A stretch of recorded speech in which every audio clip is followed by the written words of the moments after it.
afternoon, Excellencies, dignitaries from the Government of India, dignitaries from the AFDB, dignitaries from the AFDB member countries, members of the press, ladies and gentlemen. It is an honor and privilege to welcome all of you on behalf of Export-Import Bank of India to this seminar on achieving High Five Agenda through India's Development Cooperation. My name is Meghna Joglikar from Exim Bank. I will be the MC for this event today.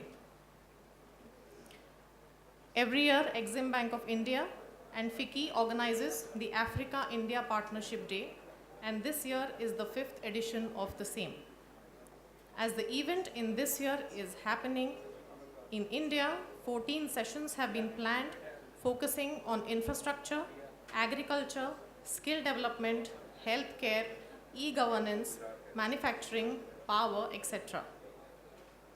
As all of you are aware, AFDB has identified High Five Agenda for Development of Africa. This session is focused on achieving those High Five Agenda through India's Development Cooperation. May I now request Mr. David Ruskina, Managing Director, Export-Import Bank of India, to deliver his welcome address. Mr. Ruskina.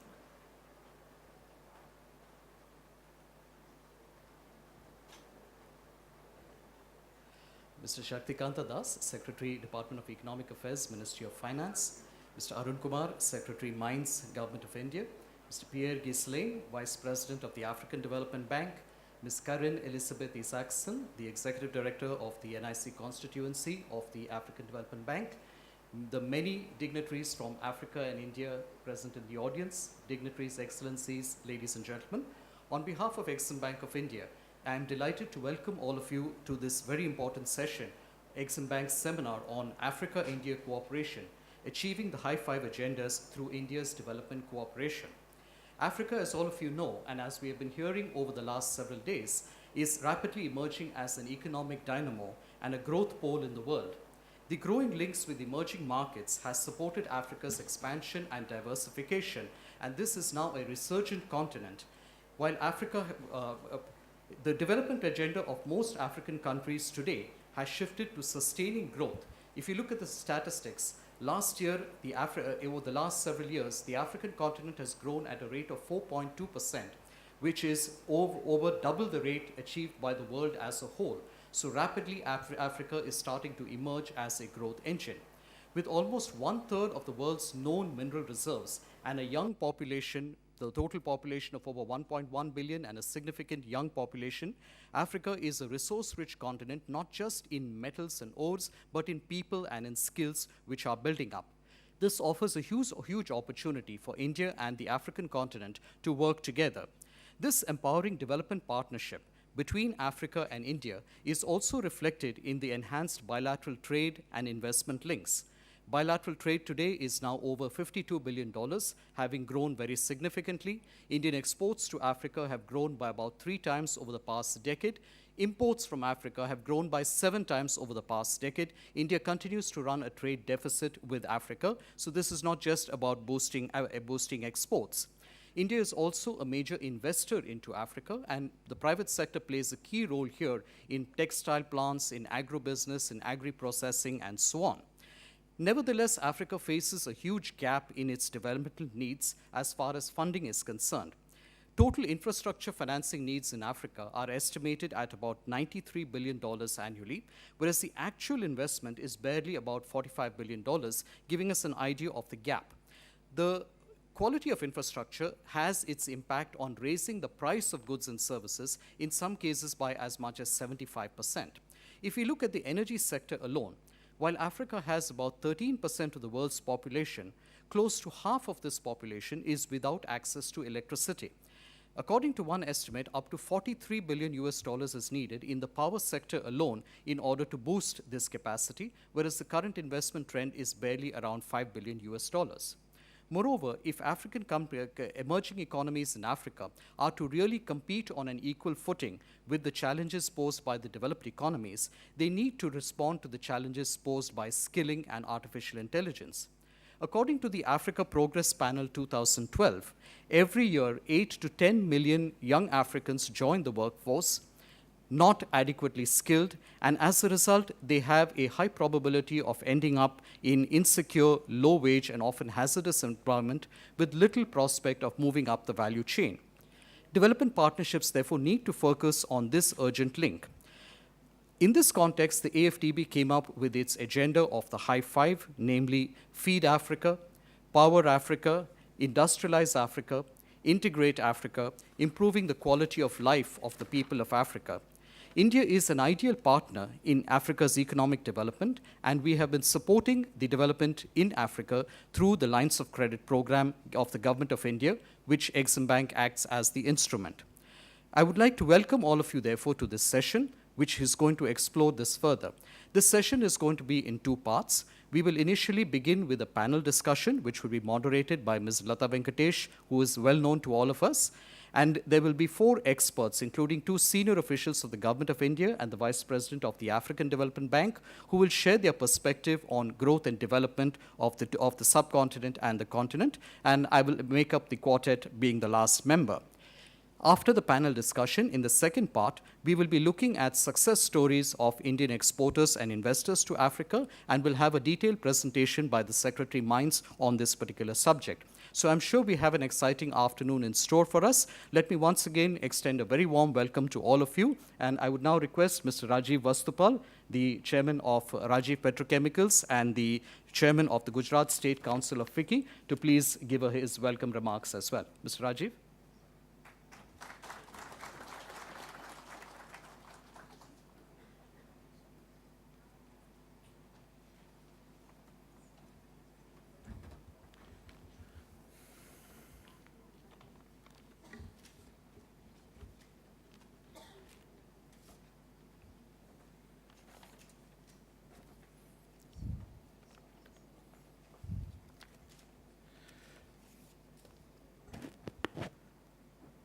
Good afternoon.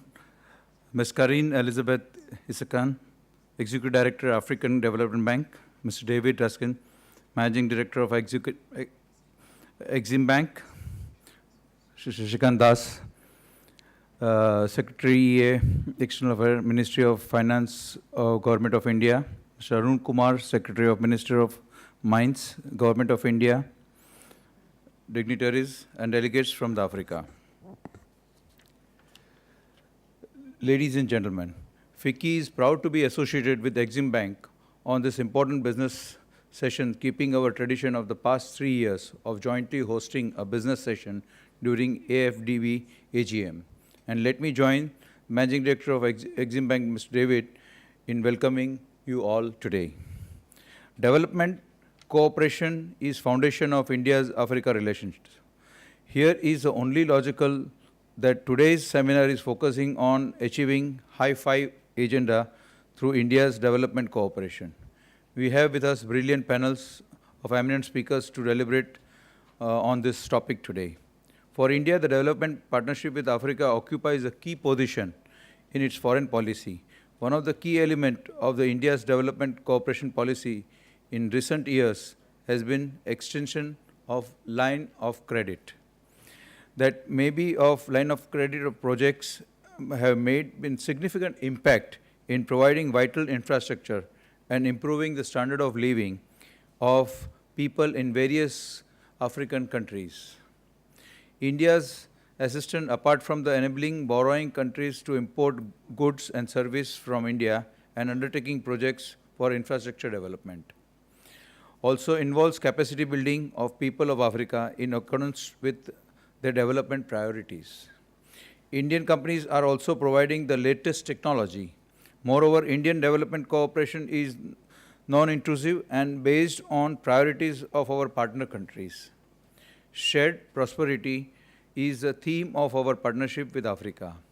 Over the decade, India and Africa have shared a common understanding on the most key global issue and have been on the same side of crucial negotiation to make the global economic order more equitable and South-friendly. AFDB's 52nd annual meeting in India is a testimony of ever-growing bond between India and Africa. It also reflects India's growing commitment to partner with Africa in their respective journeys towards economic excellence. AFDB's ambitious high-fives development agenda, as Mr. David says, 5 priorities crucial for accelerating Africa's economic transformation: light up and power Africa, feed Africa, power Africa, and improve the quality of life of the people of Africa, and show how AFDB has adopted the visionary business model. As the world observes as a progress towards democratic government in African countries, India looks forward to a closer economic cooperation in transparent, pro-industries and people-friendly environment. Today's interaction will offer an exclusive opportunity for Indian business to interact with stakeholder and financial institutions active in Africa's development. And I believe that increased coordination and commitment of Indian private sector, the government of India and economic potential of Africa will strengthen economic ties to yield rich all-round dividends.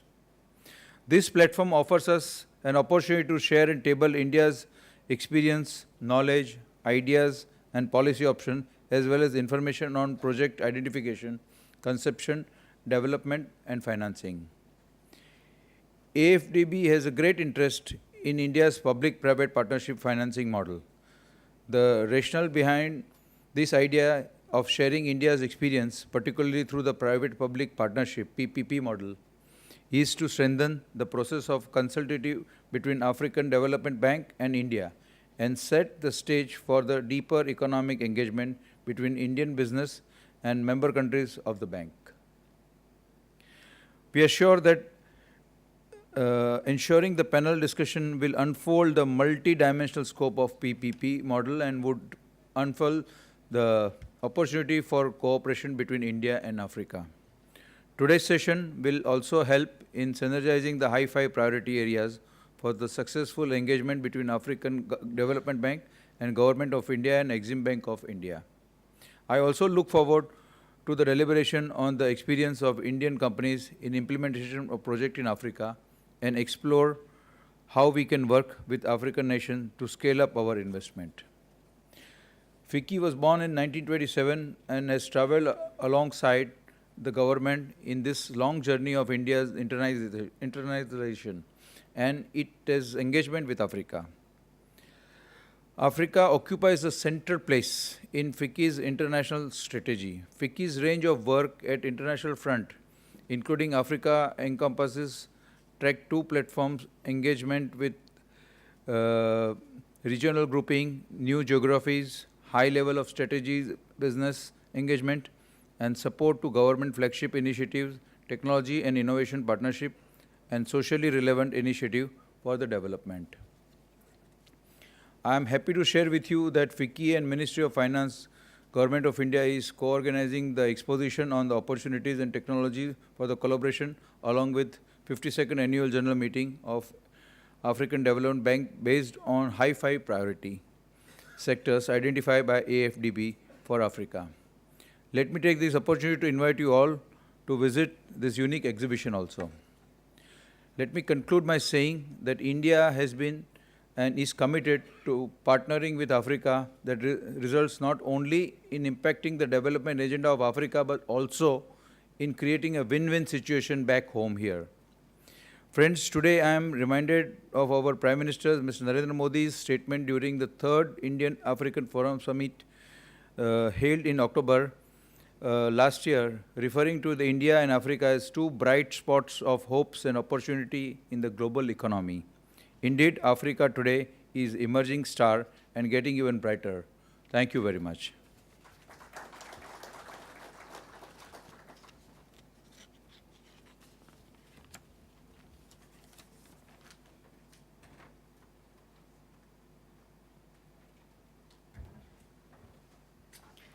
Thank you, Mr. Rajiv Vastupal. May I now request Ms. Karin Elizabeth Isaacson, Executive Director, representing the Nordic and India constituency at the African Development Bank, to deliver her address.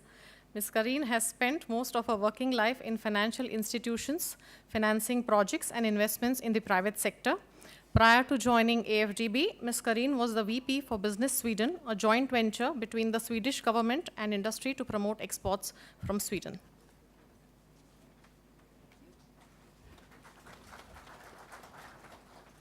Thank you very much. So this is really a proud moment to be able to stand here in front of you and represent the India and Nordic constituency in the African Development Bank.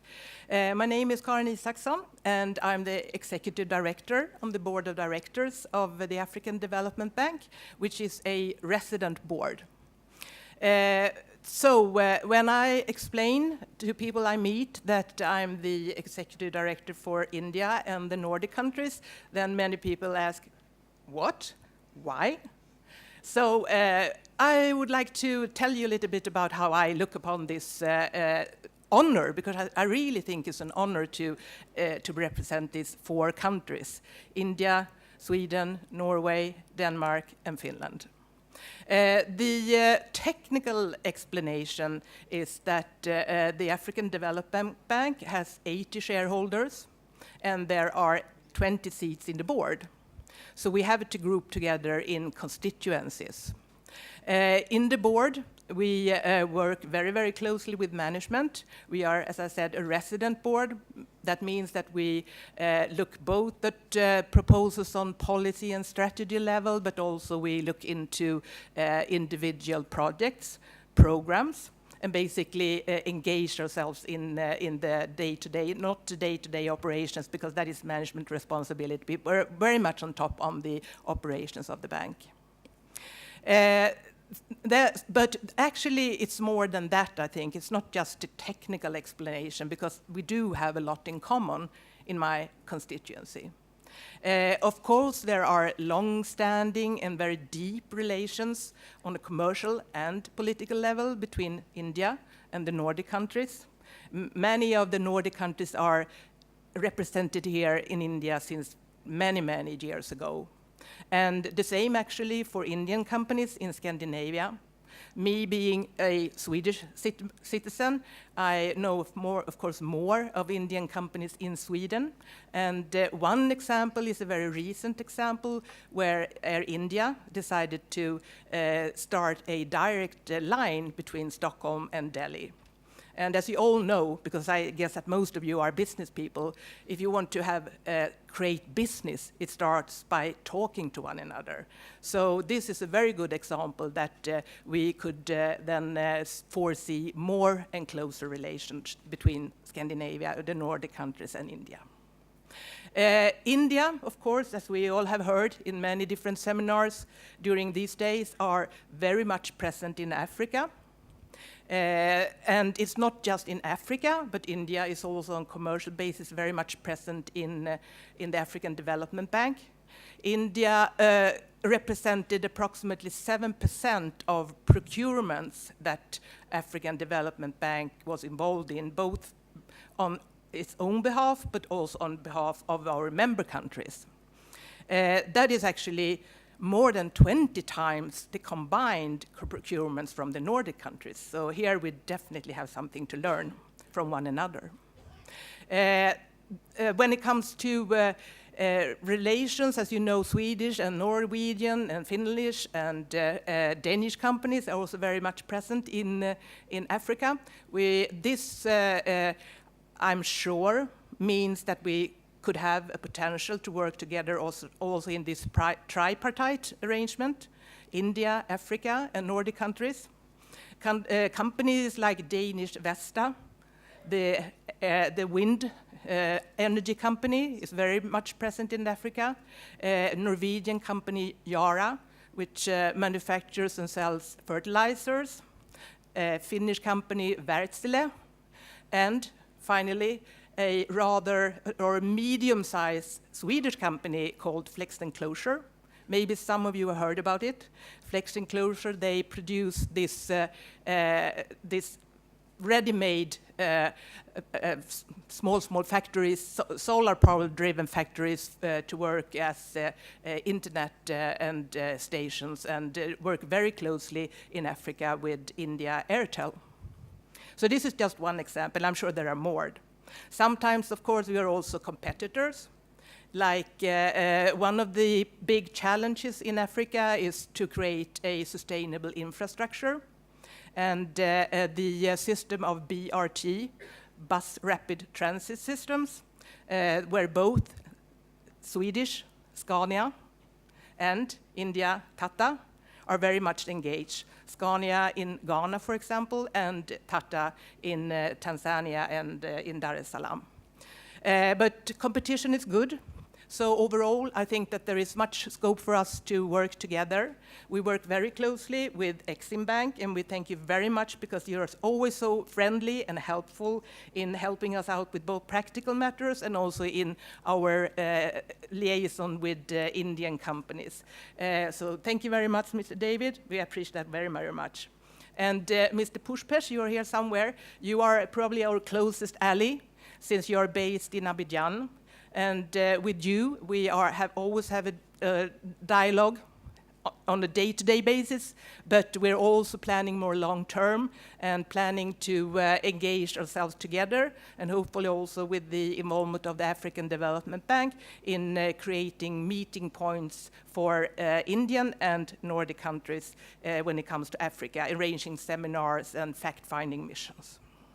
So all in all, I'm very honored to be here, and it looks like a very good crowd, so I'm sure that we will have a very interesting dialogue in these hours that we will spend together. Thank you very much.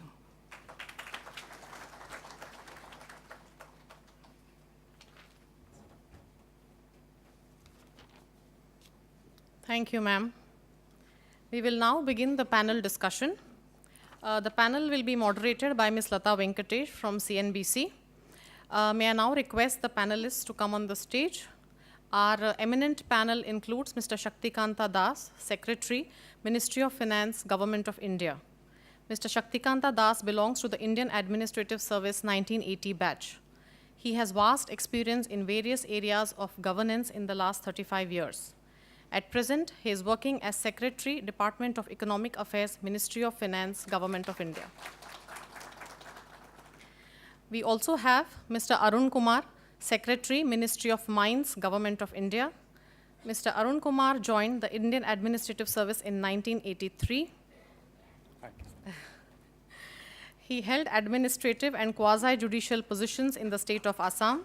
His last held position was Principal Secretary, Panchayati Raj and Rural Development in the state of Assam.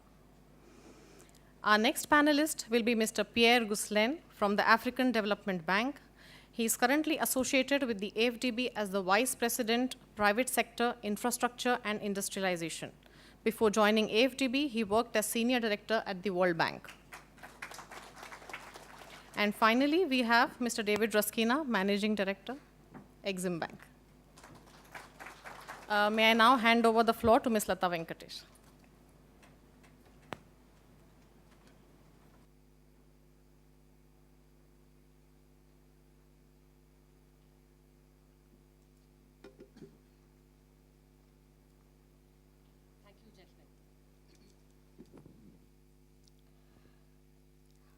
Well, by any standards, the relationship between India and Africa should be the closest and the warmest. Geographically speaking, India is perhaps 1/4 the distance to Africa compared to any of its trading partners. Say China, we would be 4 times closer than China is geographically, or for that matter, the United States, or for that matter, Europe if you reached by sea. So geographically, we should be the most important trading partners. And historically, there is a large Indian community in practically every large African nation. And this relationship dates back to millennia, maybe 2 millennia, perhaps. So historically or geographically, we should be the best of friends, India and Africa. And some of the numbers are justifying that friendship. Indian exports to Africa have increased 4 times in the last 20 years. And Indian imports have increased 7 times in the last 20 years. But I'm from the media, and my public relations speech ends here. The honest truth is that India's share in global trade is itself around 2%, and Africa's share in Indian trade is a decimal figure which goes into 0.0 something. So, since we are friends here, we won't mention these kinds of numbers. We will look at the future and look at it with hope. One of the important numbers that Mr. Ruskina mentioned was about the amount of minerals, mineral-rich continent that Africa is. It's 1/3 of the world's minerals comes from Africa. And I did some bit of my own research before I came here, and practically every big group, the Tatas, the Jindals, all said that, well, Africa is absolutely lucrative, attractive for them for oil, basically, for all kinds of oil reserves, for coal, for iron ore, for bauxite, for a whole host of minerals that India is hungry for. Africa is a great lucrative destination. And yet, the worries are always there, like they are with India as well. It's not only a complaint with African governments, but with Indian governments as well, that policy is often not very consistent. I mean, the recent example of the problems that Rio Tinto had with Guinea, for instance. We've had our fair share of such issues, 20-year-old coal blocks getting cancelled by the courts, or spectrum issuances cancelled by the courts. So, Mr. Arun Kumar, I want to start with you. For the simple reason that, Indian companies, one of the most attractive relationships that we can forge is in the space of iron ore, or in the space of mining. Yet this two big fears. One, that there isn't enough money that comes by way of credit, and I will come to Mr. Reskina on that. But the more important is that we don't have an investment protection agreement. So there is always that country risk, that government risk. So what is the Indian government doing about it? Yes. Well, No, you can be heard, sir. oh, it can be heard. You only have to Well, like a true bureaucrat, I will pass that question off to my senior colleague, who's the secretary of the DEA, and it is his concern and the concern of MEA that BIPA agreements are done with. But having said that, to address the question that even without BIPA, why does business not happen to the extent which we hope for and look forward for? There are issues of geological knowledge within the continent of Africa. There are issues, as Lata said, of policy inconsistencies. And there are issues of a lack of full support from, again, I'll pass the buck to my colleague David. Having said that, there is also an issue that mining in many places has got a bad name. Let us not quibble about it. It's treated as a windfall for some, and therefore, my presentation would go to show, as it comes along, that why it should not be treated such and what India has done about it. So if you have a well-regulated system, if you have a system which shares prosperity with the community, which creates value in the community, we will have much more fruitful engagements going forward. Okay, well, let me invite you to say pleasant things. What do you have on your plate in terms of increasing Indian engagement, mining companies, since that's your area of interest, with their African counterparts? Is there a game plan? What would you like to see happen? Well, what I would like to see happen is, as I said in my presentation, we would be bringing forth how our regime has changed to auctions.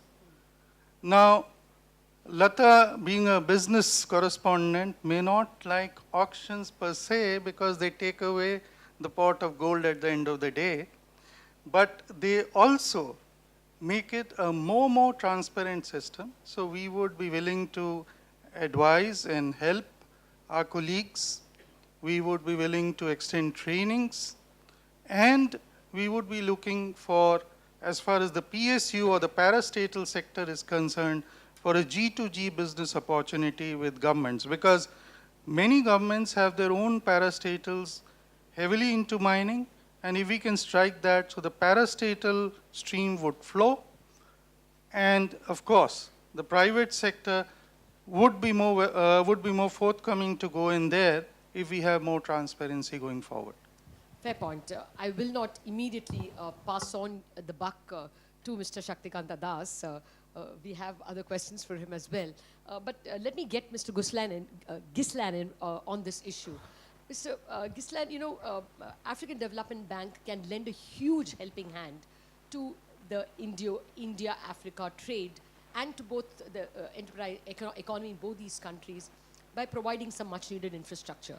The companies I spoke with, the biggies at Tata Steel and at JSW Steel, usually say that while the ores are extremely attractive and mining in Africa would be cheap, cost per ton would be cheap, by the time it gets to the coast, it perhaps becomes more attractive to buy it off the shelf from one of from any other cargo.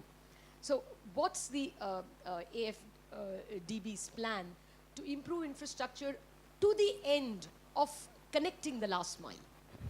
No, thanks, Lara, for this question. And so clearly, as you said in your own introduction, there's a lot of potential for India-African relationships to deepen. And I think there's first also for us at the African Development Bank an opportunity to support that relationship. Because maybe the first comment I'd like to make is that the numbers you mentioned indicate the relationship is not very deep and the familiarity is not always very deep. And so we have actors like India Exim that are quite present and quite engaged in the field, but we also can help. We can help by being advisors to governments, which we are. By and large, the African Development Bank does 75% of its business lending to government, advising governments, and the other 25% is to lend to private enterprises. So we would quite welcome having Indian companies come to us and say, look, we need some help. We need some help because we'd like to invest there, but it's a new environment for us. We're not very familiar with it, and we'd be more comfortable if you came along. They can also come to us and say, look, we're interested in this country, in this sector, but there's some policy and regulatory issues that we're not too comfortable about. Can you have a chat with the government? Which we will be happy to do, not to favor a specific enterprise, of course, but to just improve the environment more generally. But now let me get back more directly to your question. So one of our high fives, and several of you have mentioned them, I won't enumerate them all, I know them, but I won't list them all, but one of them is Integrate Africa, and it's absolutely important to do that. Why? Africa is 54 countries. 16 of these countries are landlocked. So that means that for them to trade, whether it's with India or any other part of the world, just with their neighbors, you need good connectivity. You need ports, you need roads, you need rail, etc.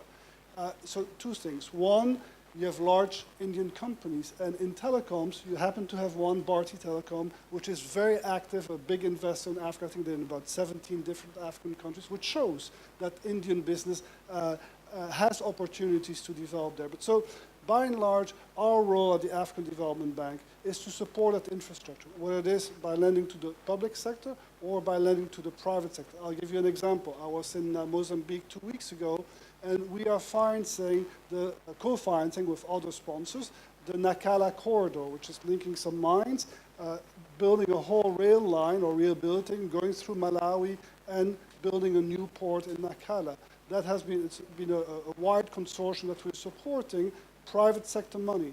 On the other hand, we also finance the road, but with the government on a public sector basis, the Nacala corridor road. So we are there to help governments and private sector put in this critical infrastructure in place, critical infrastructure without which Africa cannot grow, cannot export, cannot import. Well, I'll present another request to you, which comes actually from Indian industry. The large part of India's trade with Africa is in areas where a great deal of lines of credit is not needed, where you need small lines of credit. You know, textile, gems and jewelry, spices, largely small items. But when it comes to, say, selling motor scooters, selling, vehicles of Tata Motors, or the two-wheelers of motorcycles of, say, a Bajaj Auto or a Hero Moto, the problem is not all African countries, or most African countries, don't have retail finance. Now, in India as well, a large part of private banking was developed with some help from, say, the International Finance Corporation. They provided private equity capital, not a great deal, but they were a big help. So was ADB. one of our veteran private bankers, KV Kamath, comes from ADB. He was a top official there. So, you know, African Development Bank, do you have a game plan to develop non-bank retail finance or bank retail finance? That's a crying need, which practically every industrialist I spoke with was asking for in Africa. Do you have a game plan? So not only do we have a game plan, it happens to be one of our biggest sectors of involvement. We're extreme, especially on the private sector side, because that's what we're discussing here, is our biggest exposure in lending volumes on the private sector side. Over 50% of our lending is to commercial banks, and it's by and large for two main activities. One, lines of credits that go primarily to SMEs, that's one big part of the business, and the other one is trade finance. So to finance trade finance deals both through guarantee schemes and through letters of credit financing. So these are two major parts of our investment. We do fully acknowledge that this access to finance is absolutely essential, and we do that through intermediaries. We will lend directly, primarily to banks, very rarely directly to companies. Retail, is it refinancing retail credit? It is financing all types of credit, but mostly not so much on the consumer side, mostly on the SME side and on the company side. So that's the main lines of credits that we have. But we also provide, as I mentioned, this trade financing and direct lending, but then to larger endeavors. Like, for example, I mentioned this Nakala Corridor rail venture.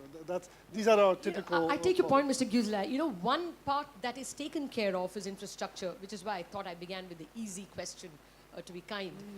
But when it comes to retail finance, I would tell you a dipstick survey across India would tell you that you know, you could sell a motor scooter only if people are paying cash down the entire amount, not with retail credit. I mean, the amount, the bandwidth of people who want a two-wheeler to be able to find bank finance is relatively less than obviously the seller would like it to be. So that was one request which Indian industry asked me to present to you.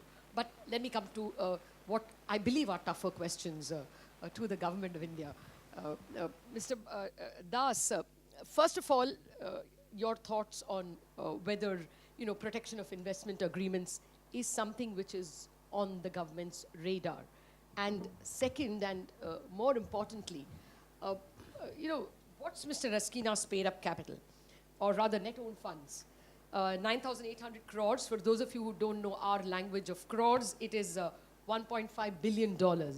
And Mr. Raskina can, of course, get 10 times levered. So it's $15 billion. Now, what's that compared to perhaps $1 trillion that the Chinese Export-Import Bank would bring to the table? So, Mr. Das, two questions. One, government-to-government protection of investment. And two, can we really scale up Mr. Raskina's money from $1.5 billion to, say, 10 times that amount, so that he can actually, you know, perhaps refinance project finances, and not just small items of export, but really large project finances? Now, as regards the bilateral investment treaty which you have mentioned, now before coming to the specifics, I must mention that world over, if you look at the statistics of investment, you know, the bilateral investment treaties play a marginal role only with regard to outward foreign investments, or for that matter, so far as India FDI is concerned, the bilateral investment treaty plays a very marginal role, and that applies to almost all the countries. Now, that is an additional layer of protection to any investor, but certainly it's not the deciding factor. Now, with regard to our bilateral investment treaty, as you are aware, the government reviewed the text of the bilateral investment treaty, because our bilateral investment treaties were, you know, the initial draft was prepared some 2 or 3 decades ago. They were the pre-liberalization era when we did not have much experience of FDI or outward direct investment. So in the last quarter of 2015, government has approved a new model text of a bilateral investment treaty, and on the basis of this new model text of bilateral investment treaty, we are now renegotiating the existing treaties wherever they exist, and where there is none, we are entering into fresh round of negotiations to enter into bilateral investment treaties. Now, in a situation where you don't have bilateral investment treaty, or BIT as we call it, where you don't have a BIT, I think it's very important for the investors, I mean, who are going on their own, to do their own due diligence, to sort of work closely with the local government, have their own agreements and make it as robust as possible. That is, I think, something which is essential, and I'm quite sure most of the companies from India at least, I'm sure they are doing it. Now, coming to the second part of the question, you know, whether we can sort of, why not step up the support to Exim Bank for, you know, scaling up the line of credit which they're offering.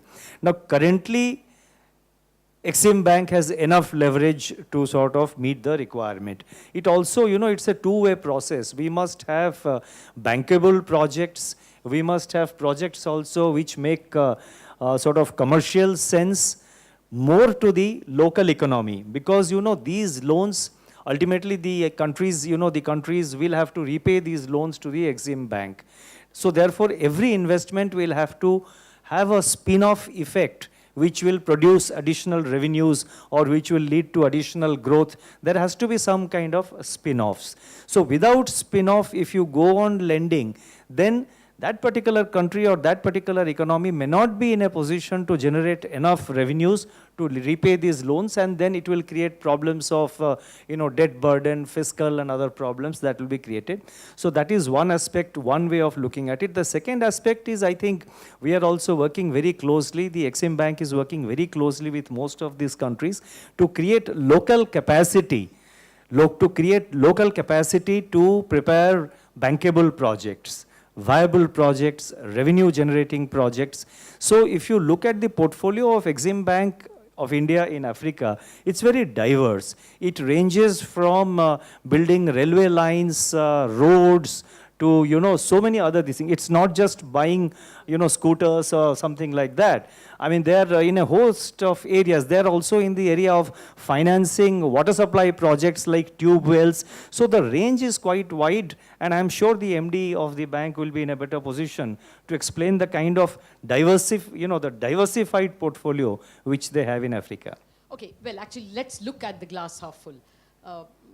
Mr. Askina, if you can give us one outstanding example, a happy success story of lines of credit from Exim Bank to African trade.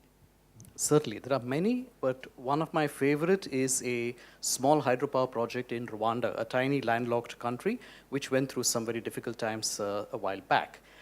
This is just about 28 megawatts. It's a run-of-the-river project. There is no reservoir, there's no environmental damage. On the run-of-the-river, it produces power. This little project contributes 25% of the entire power demand of Rwanda. Don't look at it just as a power plant. It's a story I tell often, but I never get tired of it. A child in that area whose school studying ended when the sun went down because the only source of power was a diesel genset, and trucking the diesel in from the coast to Rwanda cost a fortune. So effectively, his education, his studying stopped. Today, with that dam there, he can continue studying and look at a much brighter future. This is just one of the success stories. There are many more that I could tell you. Yes, I think the president very correctly said you can't get development out of darkness, as he very poetically put it. But Mr. Das, then to build on that, when I spoke to industrial leaders before coming to this seminar, there's a lot of enthusiasm about the growth curve that Africa is in. I mean, most of the other countries are saturated with development at probably $1,500 per capita income. This continent affords the best opportunity to sell anything from safety pins to perhaps solar power and software. As well, this would be the best place for India, given its cultural, historical, and geographical proximity to use African resources as well. What's the game plan? Is there, at the end of this 4-day meeting, something that is on the cards in terms of increasing Indian investment in Africa? You see, at the conclusion of the India-Africa Forum Summit, which was held again in October 2015, the Prime Minister had announced LOC, a line of support of 10 billion US dollars over next 5 years. So now that is under implementation. Currently, if I am not wrong, I think the Exim Bank portfolio through LOC is about $7 billion of financing, which is currently in operation, and that is going on, plus the 10 billion which I mentioned. During these last 3 days, we have had interaction with many African countries at senior levels. We also have had interaction with the African Development Bank, and we are examining and exploring various sectors and possibilities of scaling up our support and our participation in the African development agenda. You see, the first thing that has to be noticed is that has to be pointed out, is that Africa is a continent of immense possibilities. You have yourself mentioned that currently where their growth rates are, currently the kind of level of development they have achieved, African continent can only grow. And I'm sure in the coming decades it will grow. Now, India has a particular, India is really appropriately placed to play a partnership role in that. Firstly, because we have a long historical relationship with Africa. The relationship with all African countries have been excellent over the years. Second and most important thing is today, if you analyze the global economy and the kind of technological solutions which are coming up, the technology which goes into various projects. You see, Indian mind and our economy is very cost conscious. So any kind of solution, technological solution which we adopt for ourselves, or for that matter, which we will share with, which we would be willing to provide to the African countries, will be cost effective. Take the case of solar, for example. Now, solar energy, the tariff levels have come down, and I think that according to the latest round of bidding, it's about 2 rupees 44 paisa. Now, and there are the people who have put in that bid are also very responsible and diligent bidders. So it is not as if it's a kind of outlandish or a sort of not a well calculated bid. Bank. Exactly. So therefore, India as an economy, and our mentality is to have cost-effective solutions. So therefore, India, apart from the historical relationship and the cultural and the diplomatic ties, I think our cost-effective solutions in various areas will be very useful for Africa, especially when Africa is on the threshold of exploiting this huge round of opportunities, the huge opportunities that exist ahead of it. So, as and when we move forward, I mean, we would be working with individual countries, we would be working with the African Development Bank and try and scale up, and the scaling up will have to be done in a manner that it is, it's absorbed appropriately. Merely sort of pouring money into an economy does not necessarily result in the benefits trickling down to the last layer. Yeah, on that, my last question to Mr. Gisler. Mr. Gisler, one of the requests of Indian industry is that India has some soft skills, and I'm sure other countries do have, but since you are hand-holding the relationship between India and African countries, skills like, for instance, testing of automobiles.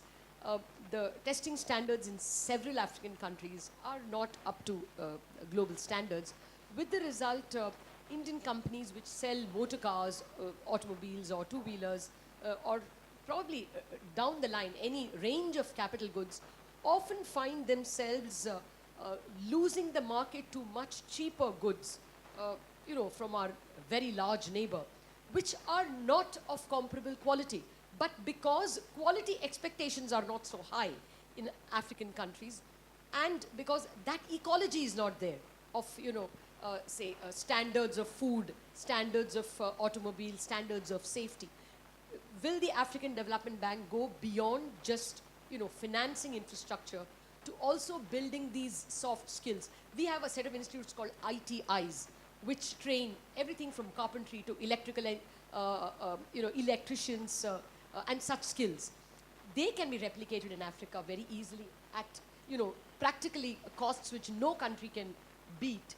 These kinds of soft skills, testing standards, teaching standards, that can be easily transported from India to Africa. Would you all be the catalyst? So thanks for the question. But first, I'd like to echo what Secretary Das said. I think that Indian companies, both producers of goods and producers of services, have a knack at producing for low-income markets. And so that in itself is tremendously powerful, and that's what we need to tap. So, and we're willing to help in this area, because we think there's significant opportunities, and I mentioned one company already that has managed to do that quite effectively. The second point I'd like to make is we are focused on our high five. So surely we will help countries improve and raise their standards. But standards tend to rise with development and income levels. That is just a normal thing, that the standards that you have in the US or in Europe or in Japan may be higher than the standards that you have in other parts of the world. So I think there's a gradual process that has to take place. I think trying to impose standards that are too high would then increase the cost and make them unaffordable for the public. So I think we have to be very cautious. There are some standards that you should not compromise with, like food safety, all the safety-related standards, of course. But so in the areas that we work on, would be like, for example, Feed Africa, etc., we would be very happy not only to accompany investment in the area, but also help raise the level of standards, the requirement, and the ability of the government or of other ecosystems to enforce and comply with these standards, but in a selective manner. And so let's keep in mind not to raise standards to a point to exclude some others that may be providing services that are the right type of services for those populations. So. Well, the competition doesn't seem to think so. But yes, they are also businessmen. Gentlemen, thank you very much for your enlightening observations on Indo-African trade. This is one of the efforts to move up the value chain, as it were. We have two development banks and two government policy makers here who are ready to lend a helping hand. But I must tell you that out there in India, the entire private sector is just raring to evolve a much larger value-added relationship between India and Africa. Looking at their enthusiasm, in spite of the hurdles they face, it just looks like the Indo-African trade is going to grow in leaps and bounds, and we will be talking very large numbers if we were to meet maybe even 5 years down the line. Thank you very much, gentlemen.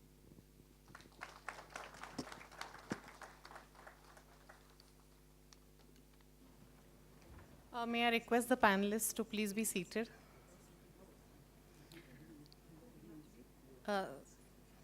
Thank you to all the panelists for sharing their wisdom during this insightful panel discussion. May I now request Mr. David Ruskina to hand over mementos to our panelists as a token of our appreciation.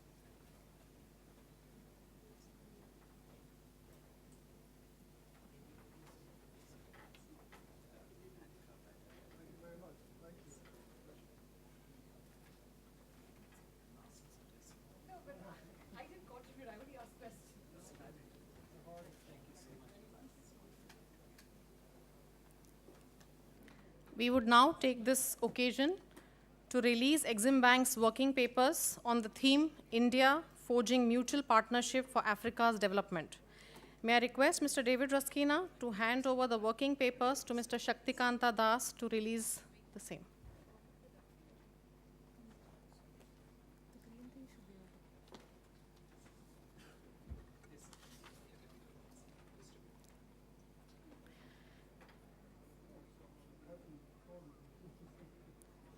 As we release the working paper, I would like to provide a brief overview on the same. With an objective of sharing India's developmental experiences with Africa, Export-Import Bank of India has published 5 studies based on the African Development Bank's High Five agenda of Light Up and Power Africa, Feed Africa, Integrate Africa, industrialize Africa, and improve the quality of life for the people of Africa. These studies lay a blueprint for enhancing India's engagement in Africa's development agenda, thereby strengthening access to electricity, reducing food deficit, industrializing by moving up the value chains with increased regional integration and better standard of living. We will mark this occasion now with also a signing ceremony. We will first sign a credit confirmation statement for buyer's credit under National Export Insurance Account of USD 398.33 million to the Ministry of Finance, Government of Republic of Ghana for Tema to Akosombo Railway Line Construction Project. May I invite His Excellency Mr. Charles Kofi Adu Bohen, Deputy Minister, Ministry of Finance, Government of Ghana, and Mr. Debashish Malik, Deputy Managing Director, Exim Bank, for the signing ceremony.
Thank you so much. Strengthening our bilateral cooperation further with Africa, we will now be signing the line of credit agreement between Exim Bank and the Government of Republic of Rwanda.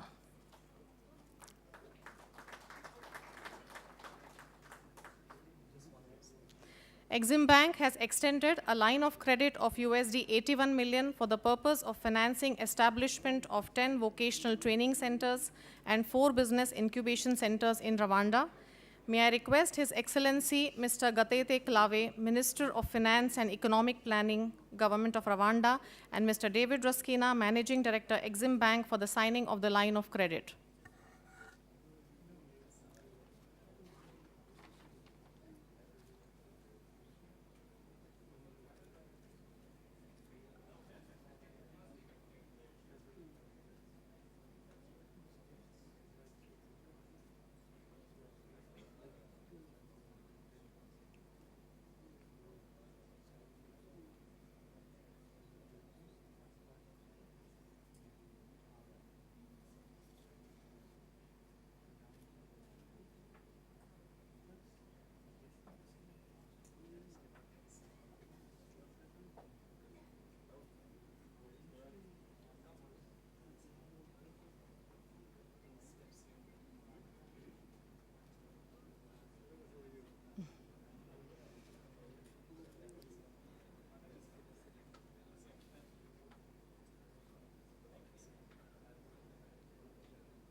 Thank you very much. We have completed the signing ceremony. I would like to thank the panelists once again. This session is now over. If the panelists may like to now join the audience, please. We will now move to the second part of the seminar today.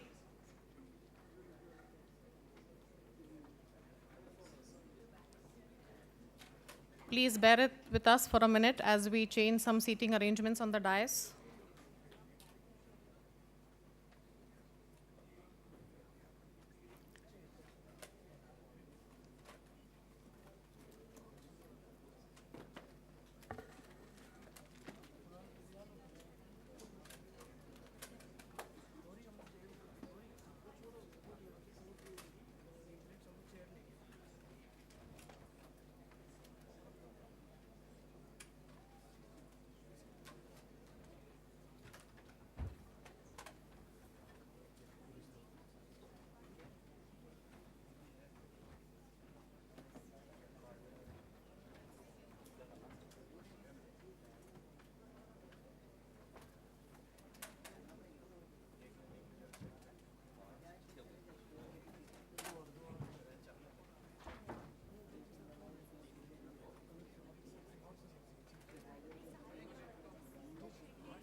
We are almost getting finalized on the stage. In this session, we are going to share the success stories of some of the development assistance extended by Government of India through Exim Bank.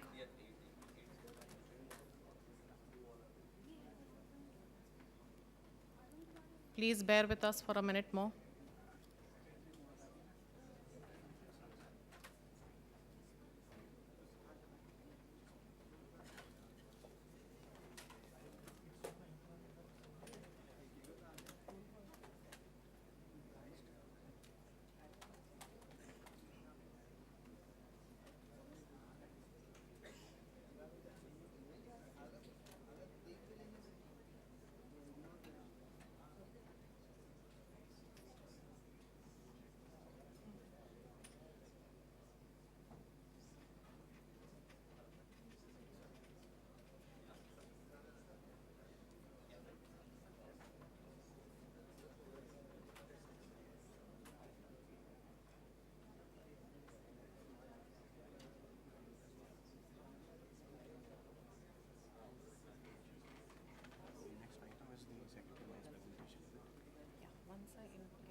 May I request everybody to be seated, please? I think we have now almost settled on the stage.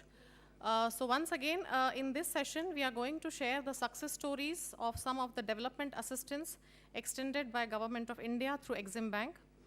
Today, we also have a special presentation by Mr. Arun Kumar, Secretary, Ministry of Mines, Government of India. I will now request all the panelists to please come on the dais.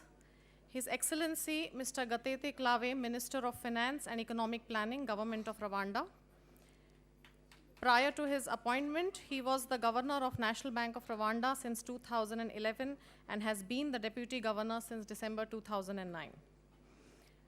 Mr. Arun Kumar, Secretary, Ministry of Mines, to please come on the dais, who has already been introduced to the audience. Mrs. Kodija Diallo, Director, AFDB, to come on the dais, please. Mrs. Diallo is currently the Director of Private Sector Operations at the African Development Bank. Previously, she was the head of the Islamic Development Bank's group's risk management in charge of public sector, private sector, trade finance, and insurance corporation. Please. Yeah. Mr. Mukul Manish, Regional Manager, North and West Africa, Tata Motors Limited. He has 21 years of experience in industrial engineering and automotive sector.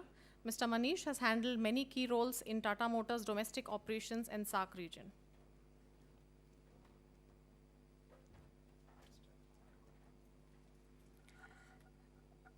May I invite Mr. Amadou Hort, Vice President, Power Energy, African Development Bank.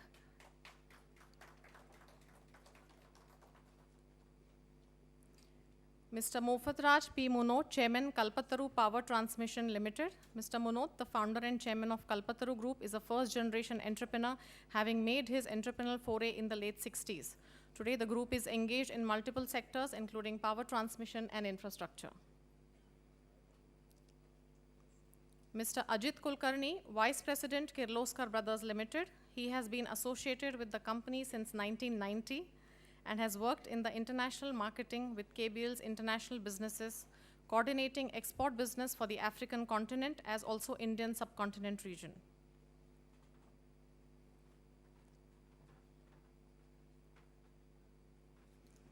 And finally, Mr. S. Vardharajan, Director, VA Tech Wabak, to please come on the dais.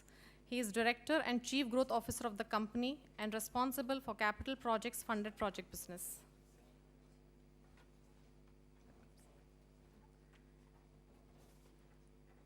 Prior to sharing of the success case studies, I would kindly request Mr. Arun Kumar, Secretary, Ministry of Mines, Government of India, for his presentation on India's cooperation in the mining sector.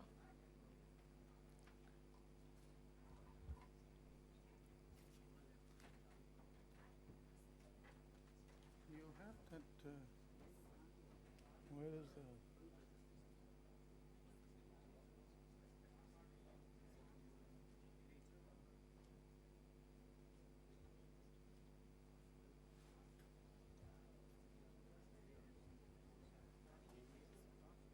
Oh, yeah. Is that so? Okay, it's on. It's on.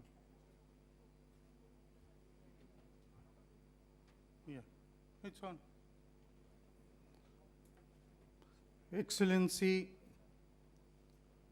Gatate Kalaiva, Director AFDB, Madam Diallo, other dignitaries on the dais, and friends. This conference was about the high five. Okay.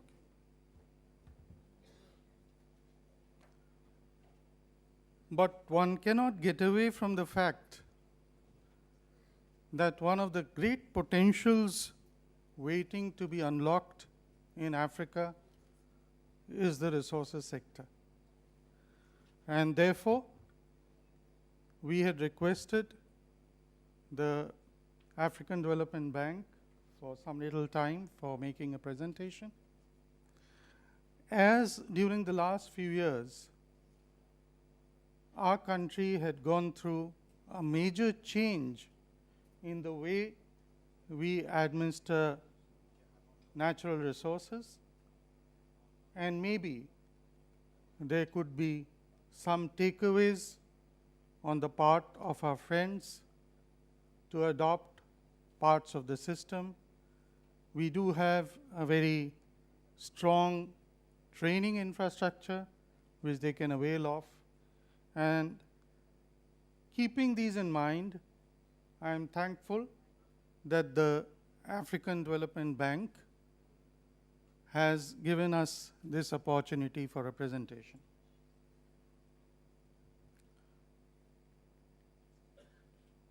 It's not working. I think it will work from here, that's fine. Well, looking at the status of India, we are a diversified miner. We produce 97 minerals at a value of $475 billion. We have on the pie chart a differentiation on the sectors of produce, which one could see.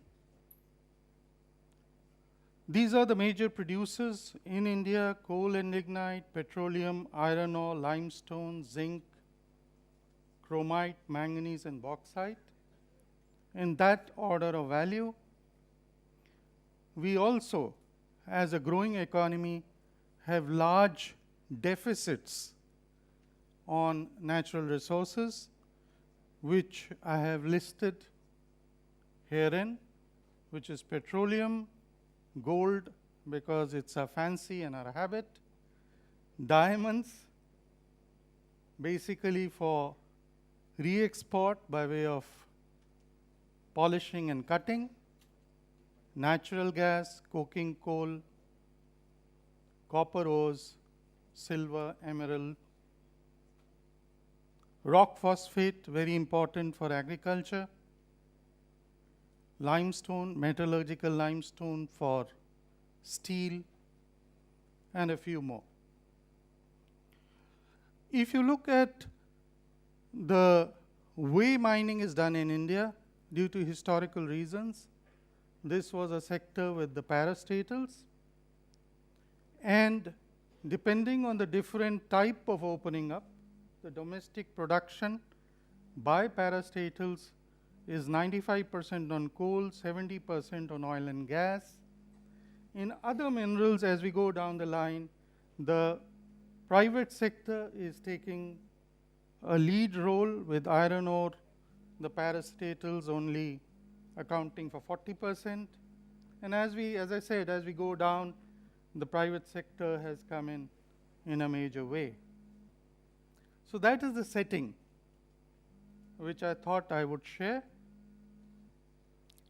Now, what do we have to share with our friends from Africa, and what perhaps they could take away and we could engender greater partnerships, closer liaison, which would benefit both us as well as the African continent.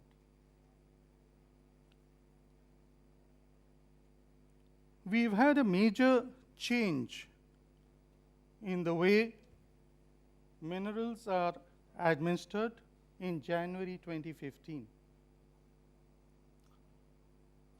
Prior to this, minerals were allocated on a first-in-time basis, on a basis of a stake being asked for by a miner or an explorer. And there were a lot of allegations of favoritism, of people jumping the queue, blah, blah, blah. In fact, in the previous session, we heard that the courts had to intervene and cancel 204 coal mines.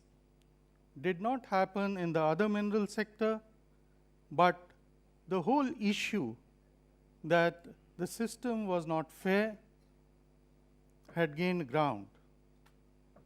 And therefore, in spite of the fact that the world still by and large follows the first-in-time system, we have gone in through a process of auctions. It's easy to say you go through a process of auction, but people and African, I see a large African presence here, of the countries from Africa, they would realize that minerals don't lend themselves to auction that easily as, for example, a motor car or a used car or a building or a plant which one sees right in front of their eyes. You can go and tap it, you can run tests. On minerals, it is generally all under the ground. Even if it's an outcrop, even if it is for open cast mining, one does not know the depths, the strike lengths, which are very, very essential to come up with a proper mining plan, with a feasibility to go ahead with mining. So it's a tough job. But we've attempted it, and I will take you through that as we go along. We have another area of confusion and rent seeking at times was the renewal of leases. Now, the renewal of leases world over is obviously on good behavior for, say, 30 years or 20 years of the initial lease. And what happens after 20 or 30 years? Like in any business, an inspector can very easily pick faults in that you have left 10 tons of material unattended, that you have made a bench which is too large or a slope which is too sharp, and therefore we shall not renew your lease. And there again there was issues of rent seeking. So we've done away with that and made mining leases exactly for a period of 50 years period. When you do this sort of a thing, you have to lay out a very clear mineral exploration, explored data. So for that, what we have done is that we have created a National Mineral Exploration Trust, which is a charge on the existing miners. And that money flows into the government, and we prepare the base data using that money and then put the mines out of auction. The moment you put something on auction, the public feeling that communities have that, look, I was sitting on this gold reserve and I've been thrown out and someone else has a windfall, is a very normal thing to happen, and that creates social problems. And we had social problems in India that communities would not like to give way for mining. But once you have an auction system, it becomes that much easier to convince that, look, this mine has been bid out and won fair and square. So the government of the day is getting its due revenue, and therefore a social sanction accrues to that process. Also, to make the local people, the local communities, having a stake in the process, we have on the existing royalty, which is imposed on the existing miners to an extent of 30%, brought in the concept of a district mineral fund, which will be used in the district itself for the amelioration and the assistance of people and areas affected by mining. So they see a benefit in a mine opening up.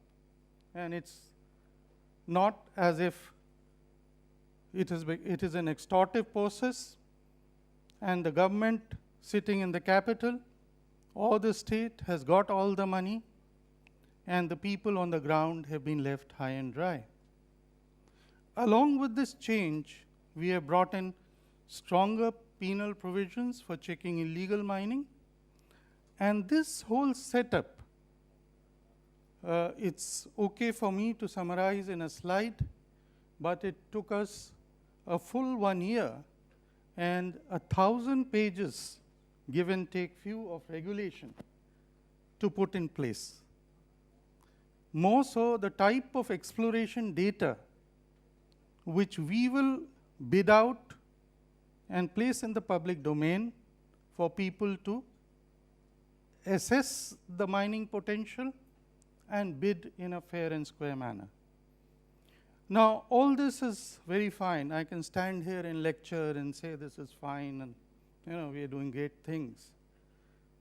But I would like to take you to the next slide, which shows what has been the result. And if we look at that, we have auctioned out 24 blocks. Agreements have been signed worth $18 billion. The estimated revenue to the state and to the government is $15.8 billion. And very significantly, may I request the audience to look at this third line, that the additionality which has come to government, to the state government, is $12.7 billion. So had this system not been in place, the government of the day there would not have got this additionality of $12.7 billion, out of which the district mineral fund, which I was talking about, is $1.1 billion. So that has been the change which has come about in the system. And my colleagues are here, my friends are here from the Indian industry. Over the last 2 years, there has not been a single news item, repeat, a single news item, that a mine has been given away wrongly, that it has been a cozy deal, blah, blah, blah. So it has become a very fair system, a system which talks to the concerns of the local community, a system which raises funds for the local government. As I said earlier, you have to have a much higher level of government effort for exploration. So therefore, what we have done is, we have 6,000 geological reports. We put it on the net. In other countries, even in developed countries, developed jurisdictions, all these are priced and costed. In India, it's free. We have put the baseline geoscience data on the net. And we have taken up a massive, massive program of aerogeophysical mapping. This program, in the current year, would bring in 1.4 million line kilometers of aerogeophysical data. If you look at a 1-year effort, or even if you look at a 3-year effort, no nation in the world, including Australia, Canada, USA, whatever, has gone in at this level of aerophysical mapping, aerogeophysical mapping, in a period of 3 years, what we shall be achieving in a period of 1 year, and the next year would be the same. So a massive thrust to geological exploration, to make the data available so that the governments can bid out blocks, put the blocks on an electronic platform for auction, and the miners can participate in it. And you have seen the participation in the slide before this. I talked of mining surveillance. This is a satellite photograph. If you look at the red boundary, that is the lease boundary. Look at the violet boundary that we call the buffer zone, which is 500 meters. So the satellite captures the lease boundary. And if you have mining going on anywhere outside the lease boundary, typically it would be just next to it. So that's why we've taken 500 meters. There's this yellow mark there, is what the satellite highlights. And then this is sent to the authorities, who then verify on the ground. Now, we have generated 296 triggers, 201 have been verified, and of these 201, 35 cases of unauthorized mining have been detected. People have been fined. Leases, suspension notices has been issued. Equipment has been seized, blah, blah, blah. So this is also with a view not just for the government, for the public at large, to understand that the government is serious about mining in a much more open and transparent manner. Mind you, we have also given this app, and a local citizen in India, if he feels that this place there is illegal mining, can upload his complaint, and that shall also be verified. And he will get an acknowledgement, and he will get a brief of what we found, or what the states found. So we are looking at seriously at the issues of illegal mining. The miners know it, and therefore they've turned more careful. What more can we talk of? We have the Geological Survey of India, which was formed in 1851, more than 150 years old. And they, over the last 4 years, have trained 10,000 students, of which 129 were international students from 47 countries. So we can take up training of geologists, geophysicists, geochemists in our campus to tailor-made courses which you may like to identify and you may like to plug a gap in your system. It's not, we don't believe that we know it all. If we knew it all, we would be God. So keeping that in mind, GSI collaborates as of now with Geoscience Australia. We have a ongoing collaboration program from the last 1 year. And we would be happy to invite talent from our African countries on niche areas where they may be ahead of us. So this is a bit of a classroom training, outdoor training, and to those who are familiar, 3D block modeling of minerals. So what are we looking for? We are looking for, in case the African Development Bank would like to adopt a holistic system of auction, and if any African nation would like to adopt this system, we would be more than happy to handhold them to go through our regulations, how they developed, what the consultations were, and then maybe you could adopt it in your country as well. Advantages would be higher revenues, transparency. It would entail higher exploration spends, but it would also give us a social sanction for mining.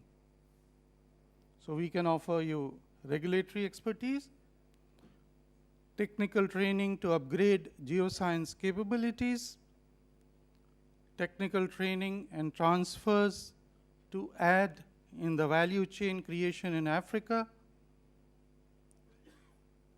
Here it's a very interesting thing. You call something which is called a Dutch disease. Continents and nations and regions endowed by good natural resources, surprisingly, many times, are the poorest within a region, within a country, or within a continent, or within the world. We see it in India. Odisha, which is a storehouse of minerals, Odisha is a state, like Gujarat is a state here. Odisha, I would imagine, has about something like 20% of the minerals of the country, and they are one of the poorest states. Perhaps the reason has been that enough revenues have not flown back to the state. There is an economic term as rate of capture. The rate of capture of the profit perhaps has been low. So there is a clear case of trying to, I'm running out of time, but I'll just take 5-10 minutes more. These slips are not to be read out, but there's a matter of capture. So we have tried to now rectify the system so that the state captures a fair value of the resources which generate the profits going forward, and therefore the state also creates a value chain so that the Dutch disease is controlled, if not eliminated.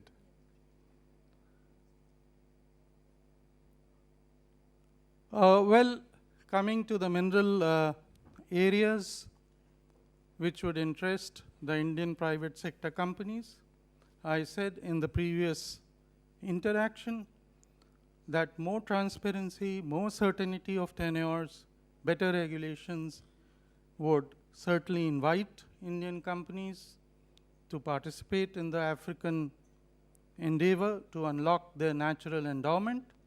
Many of our companies are there, Tata's, Vedanta, JSW, and quite a few more.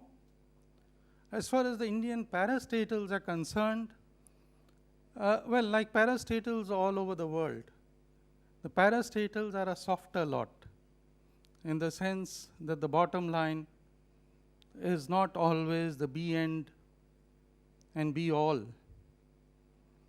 So the parastatals would certainly be looking for G to G opportunities with your parastatals, with your government.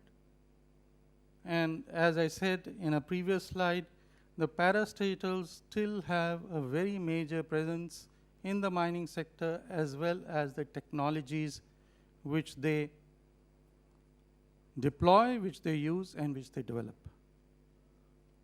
So at the end of it, the African Development Bank, if they would like to engage on this new auction modality, we would be most forthcoming and most happy to assist. Any individual African country which would like to have a look at this, we would again be most happy to interact and assist. So, well, thank you very much. You've been a very nice and patient audience. Thank you.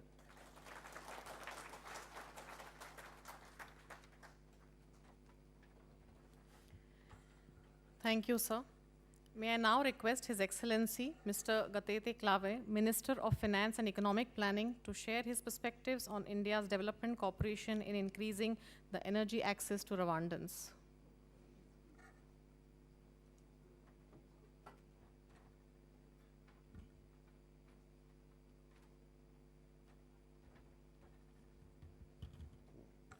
Yeah, thank you very much.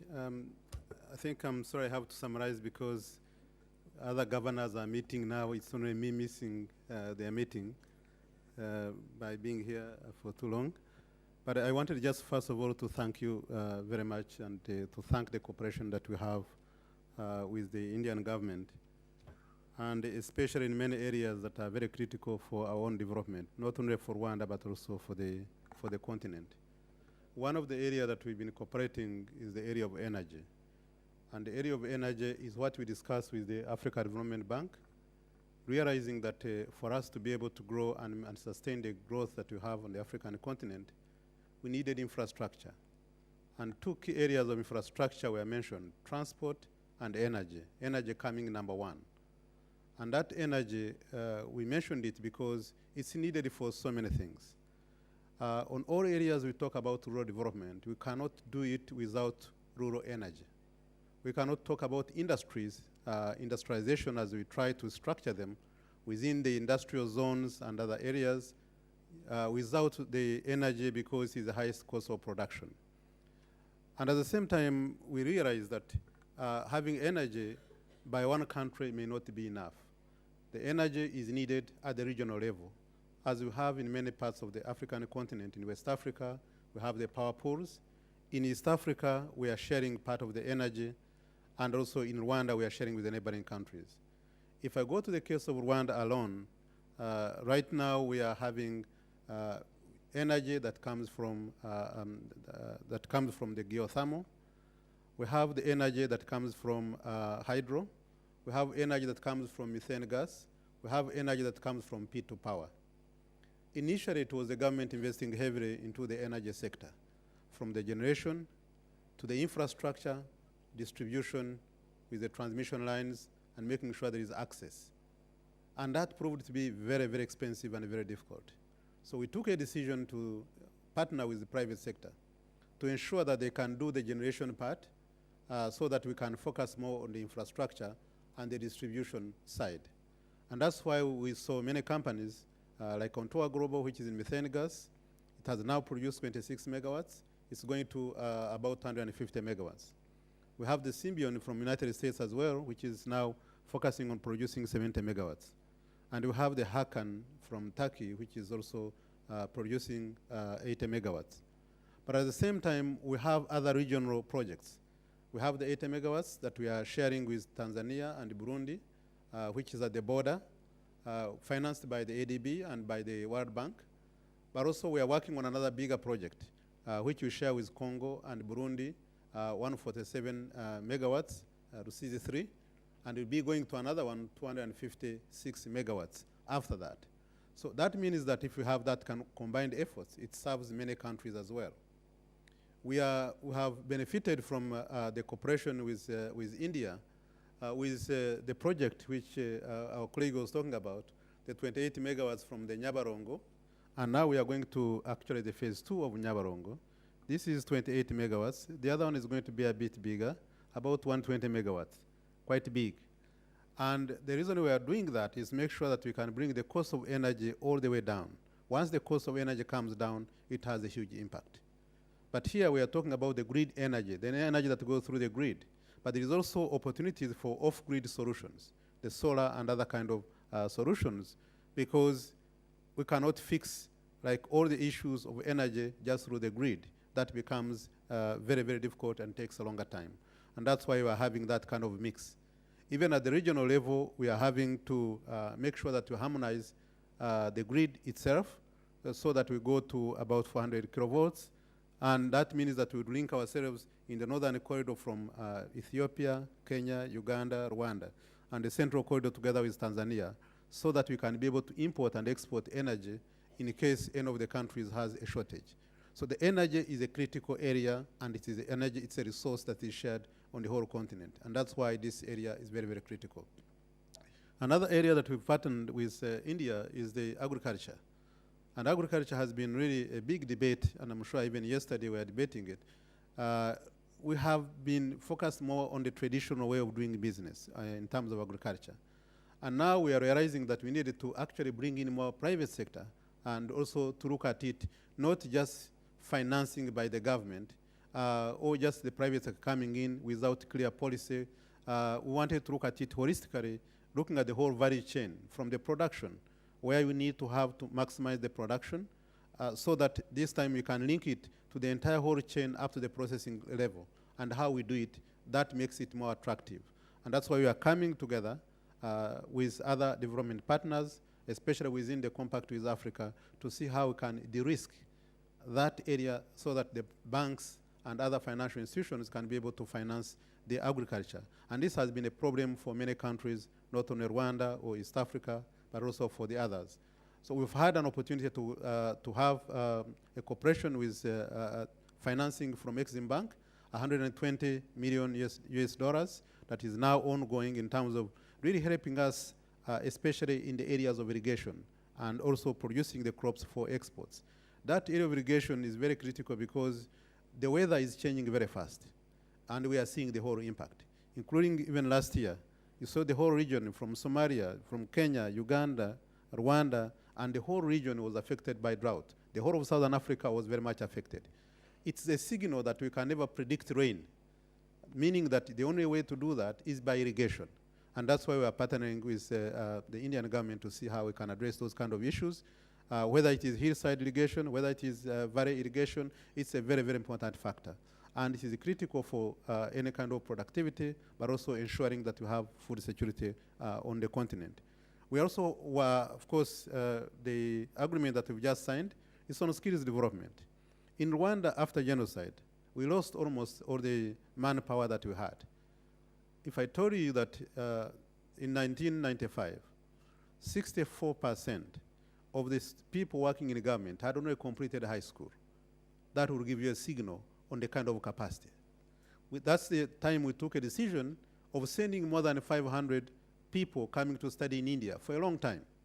Even now, it has been consistent. It's in hundreds coming to study in India in almost all the areas. We started with the ICT because it was critical for us, but then we ended up, of course, in so many other areas for them to come and study here in India. And now the agreement that we just signed here is to make sure that we tighten the chain. Because in Rwanda, we focus on, for education, universal primary education, studying free of charge at primary school level.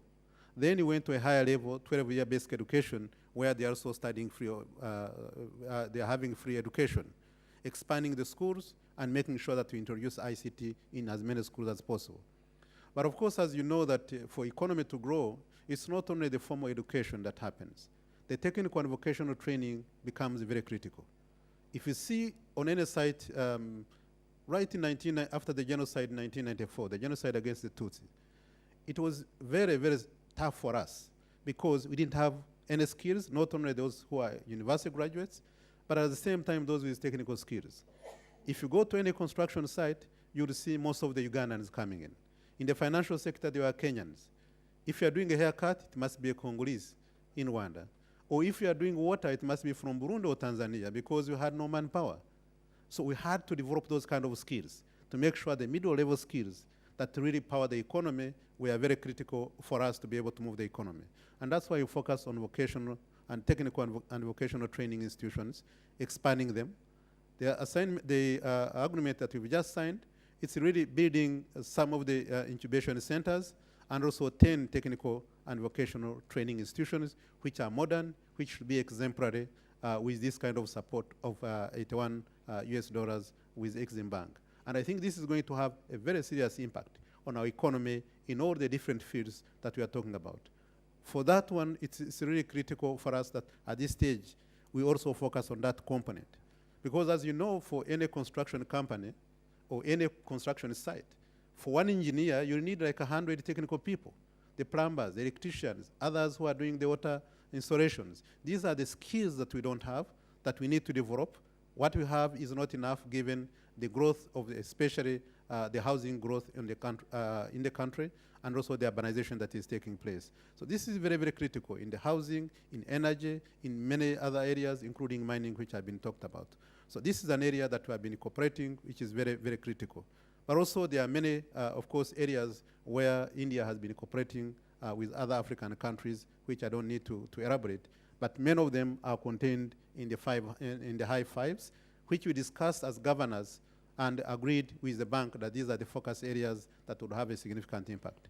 So if we can maintain and focus our cooperation with India as African countries in these 5 areas, I think they will be really they will contribute significantly to the development of the African continent.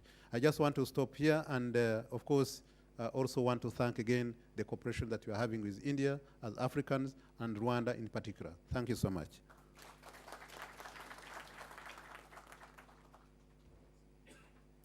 Thank you, sir. May I now request Mr. Mufatraj P. Muno, Chairman Kalpataru Power Transmission Limited, to present his case study on how Kalpataru has been helping the electrification of Africa under India's development cooperation schemes.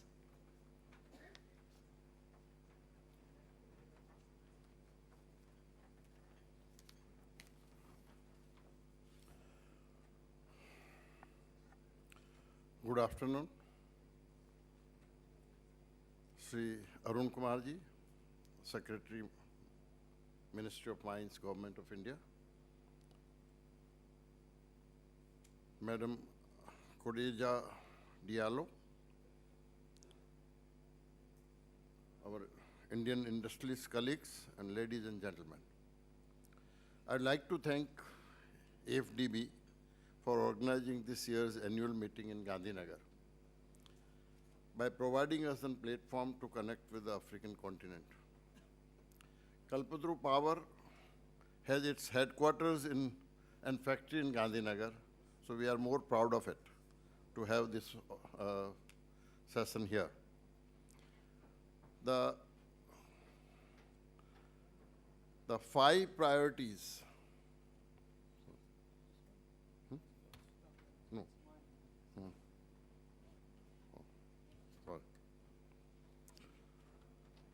The AFDB's 5 high priorities the light of power in Africa, feed Africa, industrialize Africa, integrate Africa, and improve the quality of life of people of Africa. We are very proud to say that Kalpataru Power is already preferred company in high voltage transmission sector, and it has been doing a lot of work on first priority, for the priority and the light of Power Africa since last 10 years. For next decades, the African electricity sector is likely to witness several major developments with the addition of 115 gigawatt of generation capacity and 65,000 kilometer of transmission line and over 151,000 MVA of transformer capacity. We have historically witnessed the support from multinational funding and development agencies like AFDB, World Bank, European Investment Bank, and other development agencies. A lot of Indian companies have successfully executed various projects in last 2 decades using latest technology and assisted by African nations propel economic growth and enhance the GDP. Kalpataru Power, as we have executed EPC projects in more than 15 countries in Africa, valuing over 1.5 billion in last 10 years, and known for its performance, cost effectiveness, applications for technical expertise, and timely delivery of the projects. We have executed and are in process of executing several projects with each or projects valuing over $100 million in Senegal, Kenya, DRC, Cameroon, Egypt, Zambia, Uganda. Some of our significant achievement includes Congo $260 million rehabilitation program of a 2,000 kilometer line which was not operative for last 30 years since its installation. We have successfully completed that line and of rehabilitation in 3 years, beside executing another project of $80 million. Kenya Power also have successfully completed 5 projects in various parts of Kenya, funded by AFDB and other multinational funding agencies, currently executing 3 more projects funded by AFDB and JICA. Senegal, which is the subject which I have to talk about, the Ministry of Energy of Senegal has identified Tamba Kolda Junchor project for regional connectivity and development of southern region of Senegal. Government of Senegal has approached the Exim Bank of India for funding of this project, which was finalized by Exim Bank in a very at a competitive rate at a very shortest time possible. The project is commenced in October, being executed by Kalpataru Power, and commenced in October 16, and we are confident to complete it by the end of 18. Similarly, we are doing the work in Cameroon, also executing a high transmission line with an associated substation projects in Cameroon with the support of Exim Bank funding. The ongoing from India support, Government of India support, including in training of manpower, capacity building, consultancy, and project implementation through concessional credit. These projects will also assist in empowering the communities in and around the region with the skill development, which will be a very rewarding element of the project. We have seen that Exim Bank of India supporting more than 45 countries, 45 projects in African countries with the lines of credit in excess of $10 million and trade with the contingent has risen 5-fold last decade from 11.9 billion in 2005-2006 to 56.7 billion in 2015-16. With the support of AFDB, multinational agencies, and Exim Bank of India. I would like to take this opportunity to thank Government of India for its policies on promoting the long-term project finance to Africa. Would also like to thank Exim Bank of India for tremendous amount of professionalism exhibited by them in our dealings. I thank you very much. Thank you for giving me this opportunity. Thank you.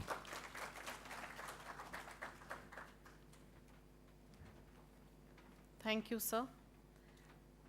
On the topic of India's development cooperation on industrialize and integrate Africa, may I now request Mr. Mukul Manish to present the case study from Tata Motors.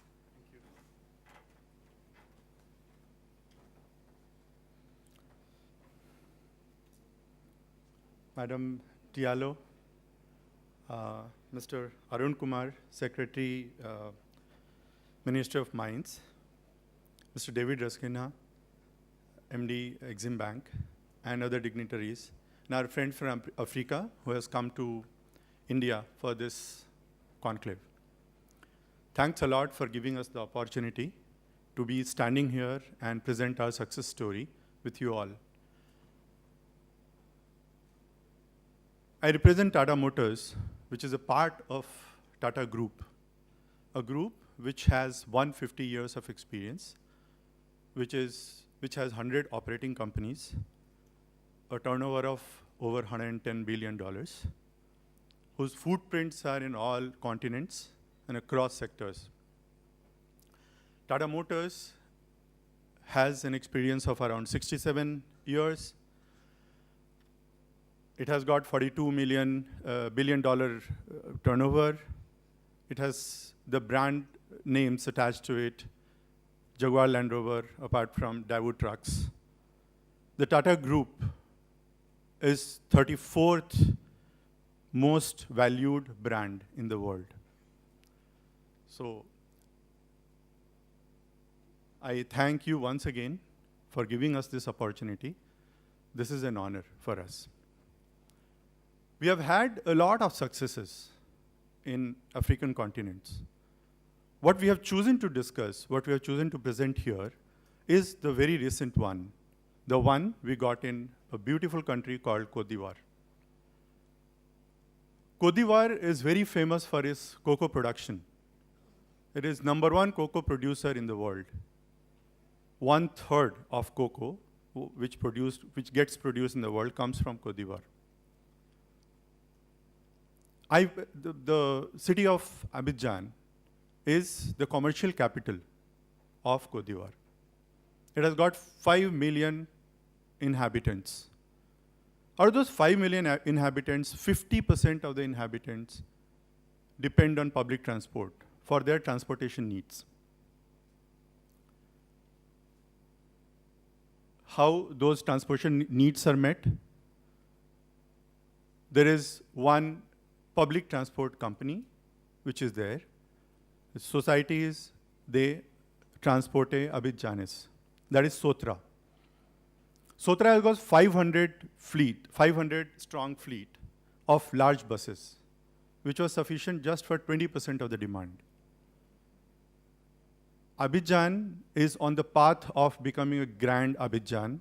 That's the project that the government of Côte d'Ivoire is actually running in Abidjan. To support that vision, the public transportation in the city was a key factor. And they were actually looking at various options.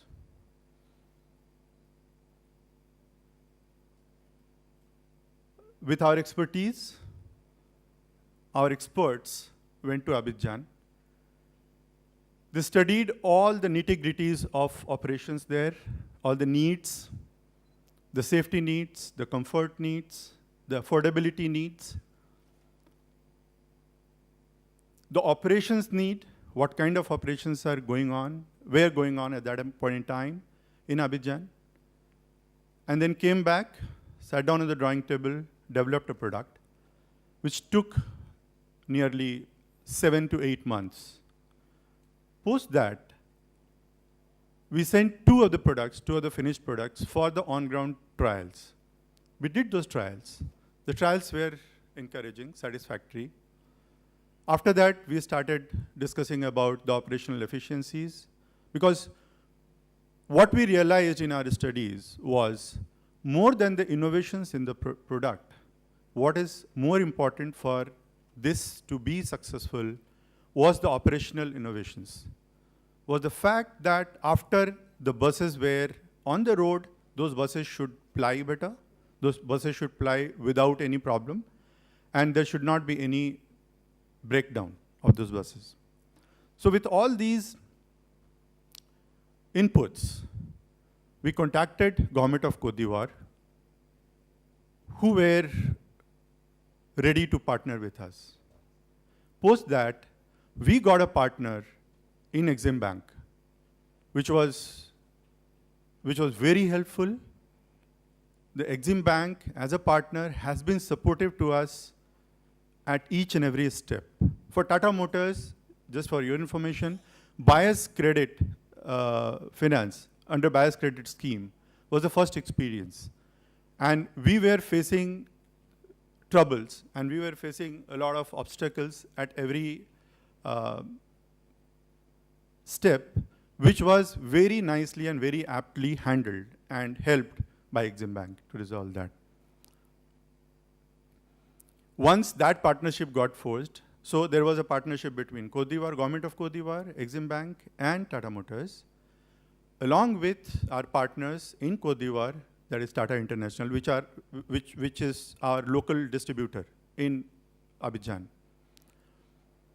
From Tata International side, I must mention that this project was being overlooked by the chairman of Tata International himself, Mr. Noel Tata. He has visited Abidjan twice to review this project, to review the developments. Once this was done, we had actually come up with many innovations in the product. What were the uniqueness of the product? The uniqueness lies between three factors: safety, affordability, as well as the comfort that the bus provides. We had a rear engine bus.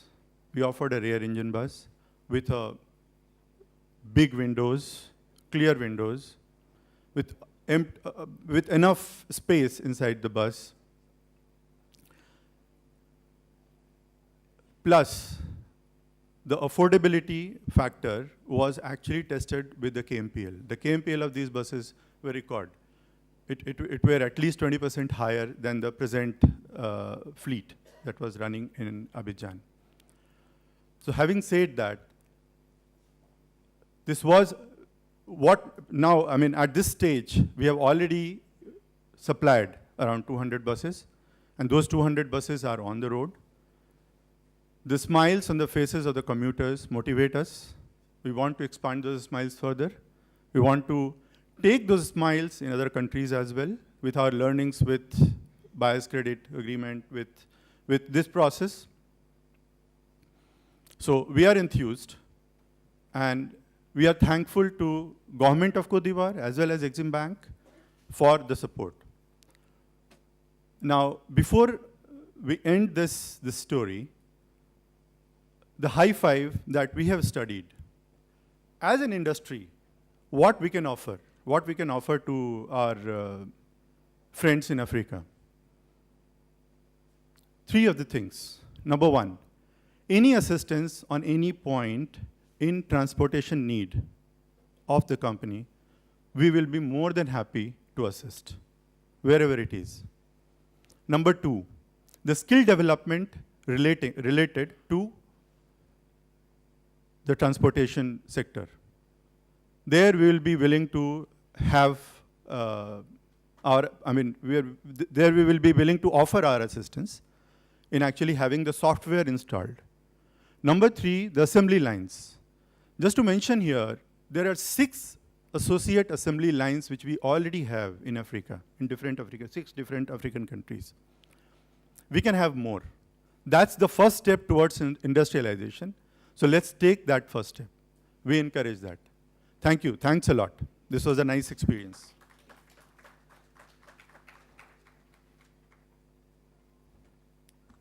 Thank you, Mr. Mukul Manish. May I now request Mrs. Khadija Diallo, Director AFDB, to provide the perspectives from AFDB on cooperation on industrialize and integrate Africa. Please.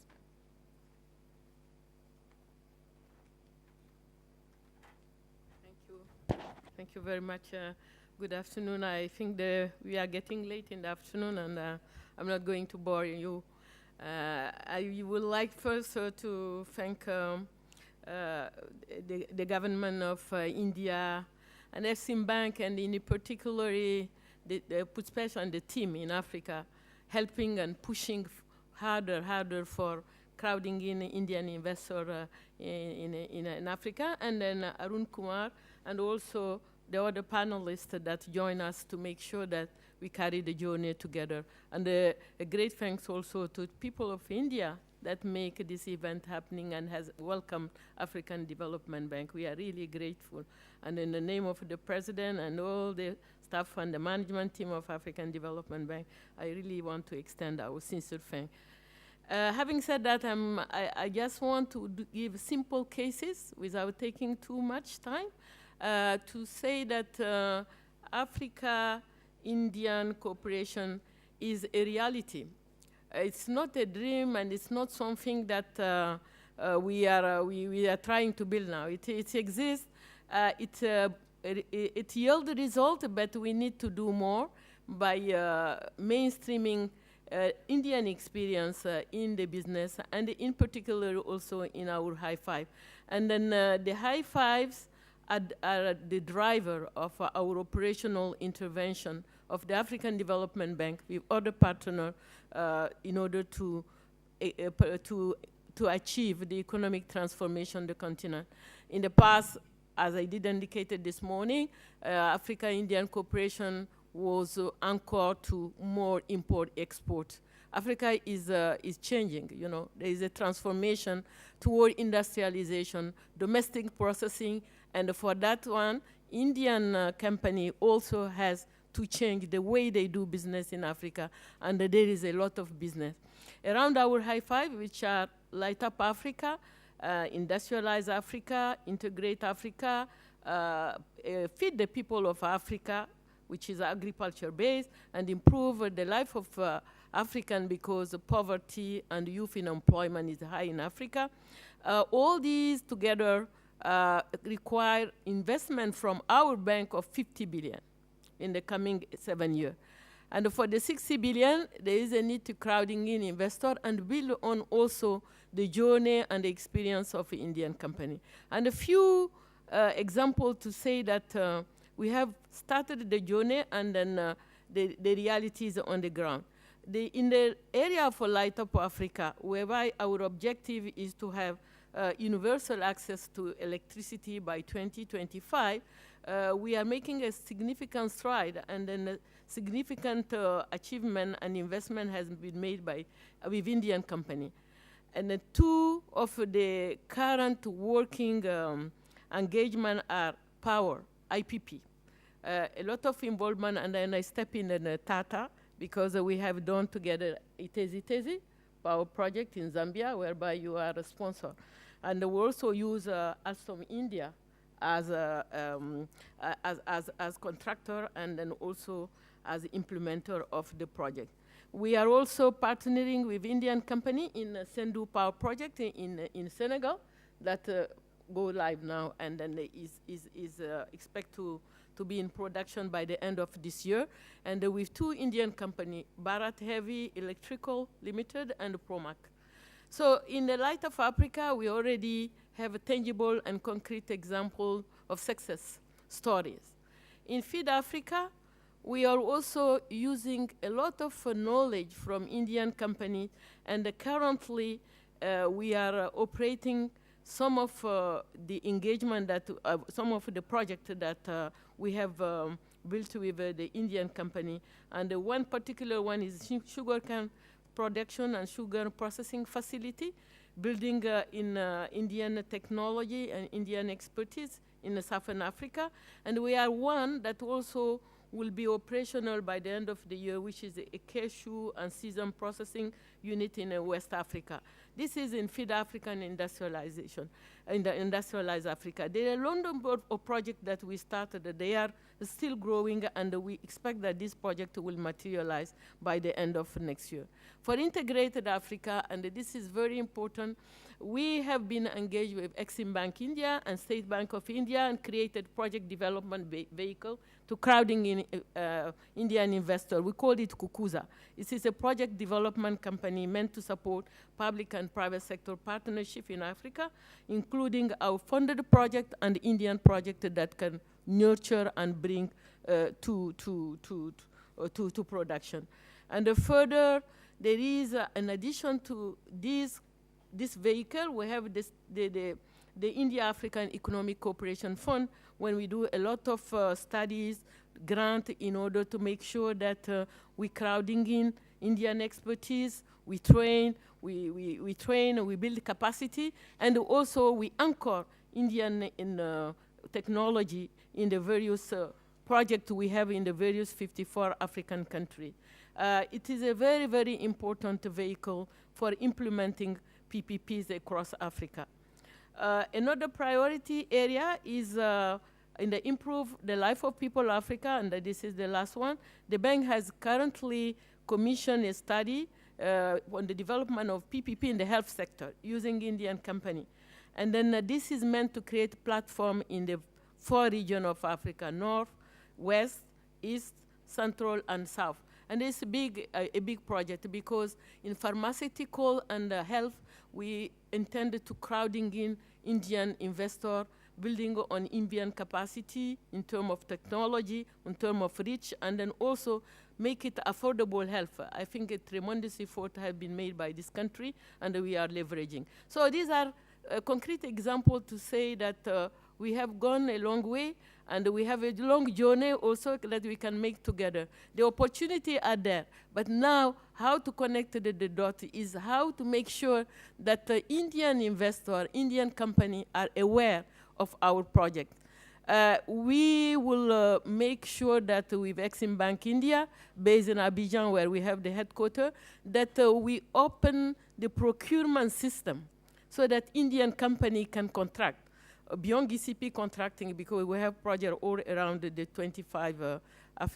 54 African countries, and there are significant amount of bidding and contracting where Indian companies are welcome. So we also have to publish periodically what we have pipeline and share it with Exim Bank in order to disseminate it and see who is interested, who can come in.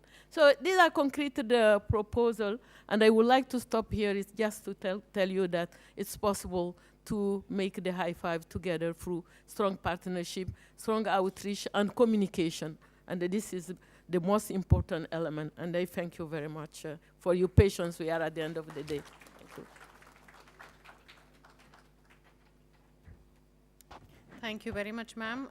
May I now request Mr. Ajit Kulkarni, Vice President, Kirloskar Brothers Limited, to present his case study on supply of irrigation pumps to Senegal under India's Development Corporation.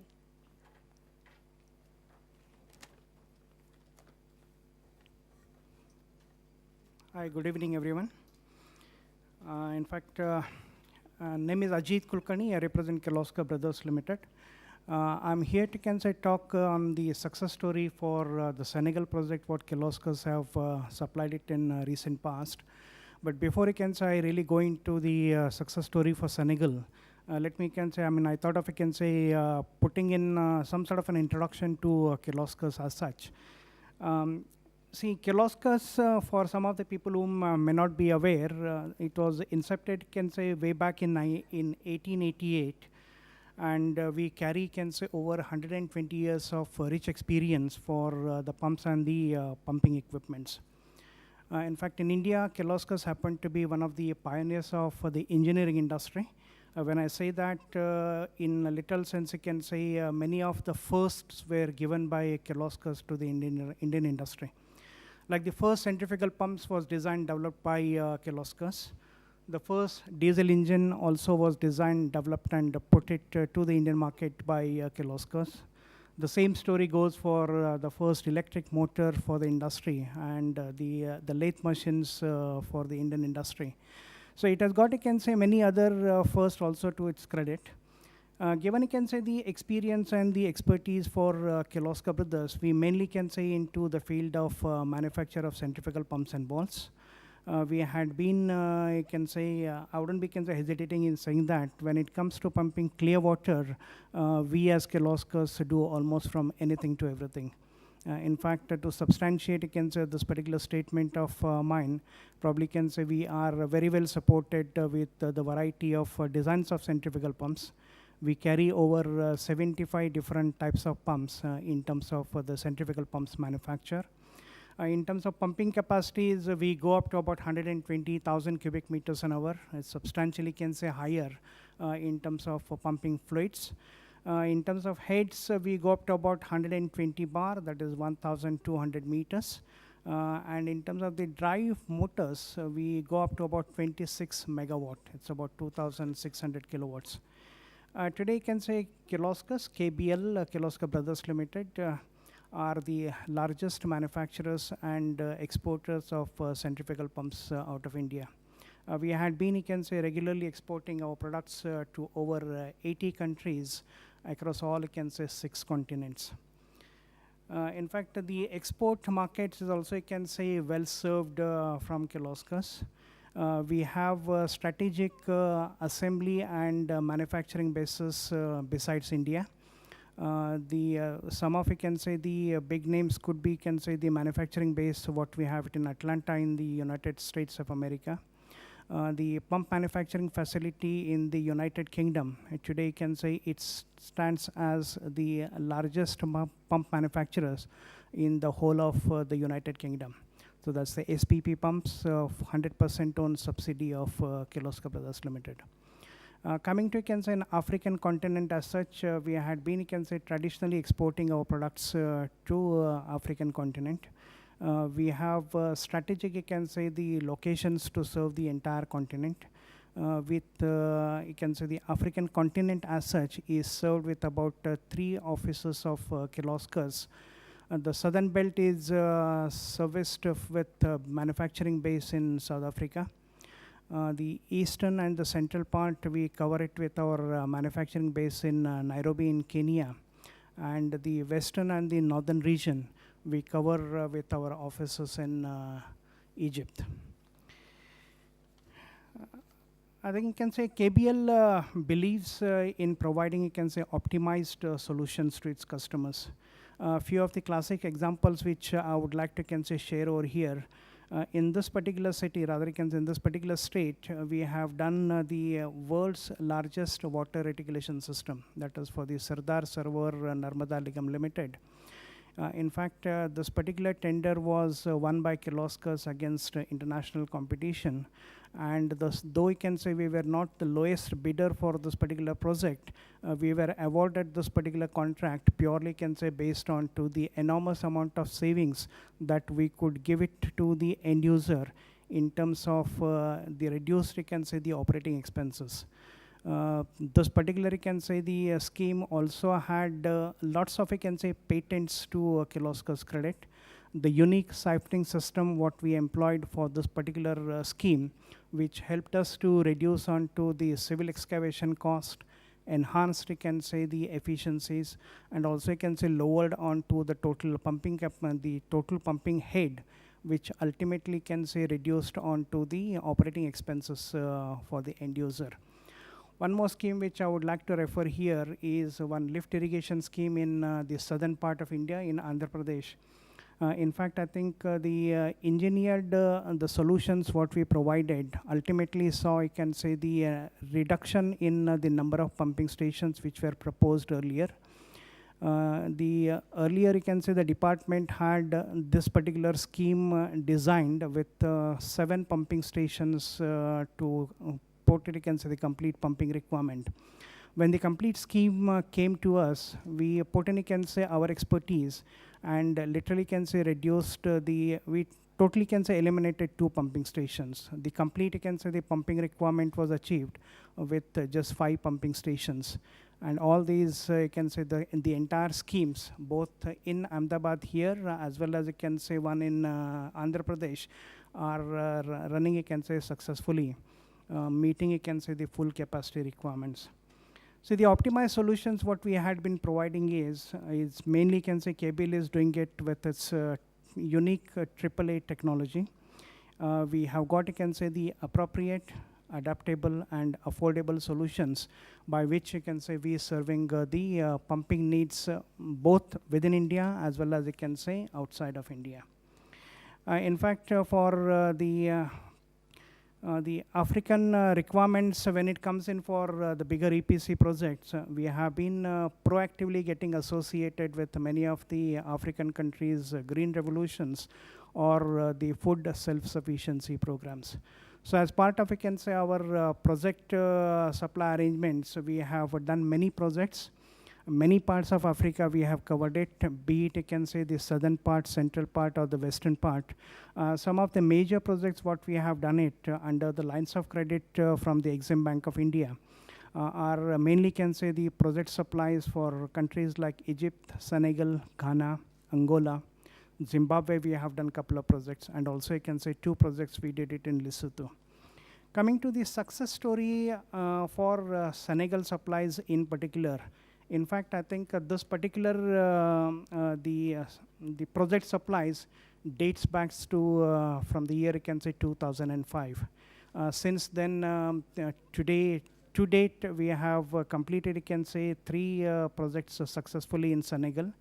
We also have recently been awarded the 4th contract for helping, you can say, the Senegalese agricultural requirements to produce, you can say, more and more paddy field, or the paddy as a product. The Senegal story, as I was telling it, you can say it all started from the year 2005. As we all know, many of the African countries are all dependent on to the rainy season for their particular crops. In fact, I think when we elaborated some of our success stories within India to the visiting delegations in one of the conclaves, the Senegalese people were very keen to further discuss with us. So we had an invitation from the President's office to come over to Dakar to further discuss with his department as well as the Minister of Agriculture. So our team, the expert team, visited Senegal. We had a detailed, I can say, the presentations made to all the members. We also utilized the time period to visit many of the pumping installations. We analyzed, you can say, what is the rain pattern, what is, you can say, the food pattern, and after collecting, you can say, all these particular information, we made in, you can say, techno-commercial proposal to the government of Senegal. In fact, this particular, you can say, proposal was discussed much into details at the President's Palace. In fact, the President himself was available for these meeting discussions. And during, you can say, after the elaborate presentations, it was unanimously decided to award this particular contract to Kirloskar. So we ended up, you can say, having this particular project as the first part of the contract for the supply of about 2,400 pumping equipments.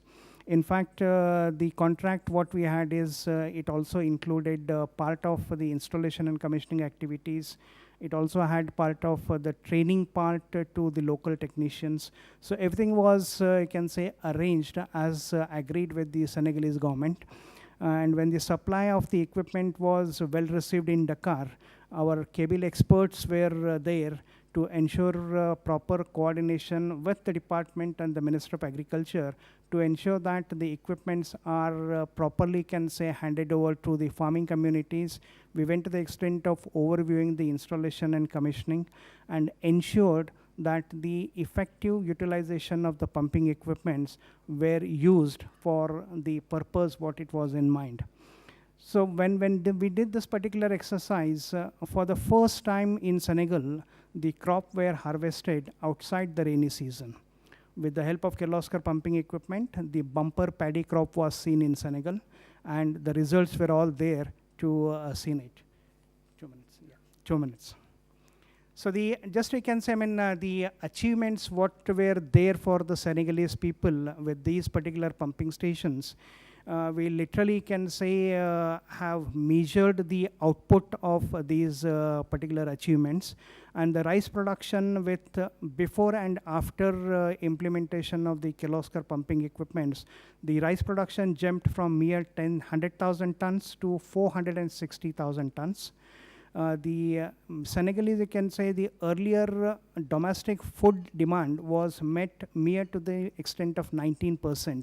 With the bumper crops achieved, this particular, can say, domestic food demand was met to the extent of 50%. And the total land which was irrigated earlier of 24,500 hectares rose to about 85,000 hectares. So Senegalese president himself expressing, you can say, complete happiness in seeing the phenomenal growth in rice production with use of Kirloskar pumping equipment. Kirloskar continued the supply arrangements with Senegal.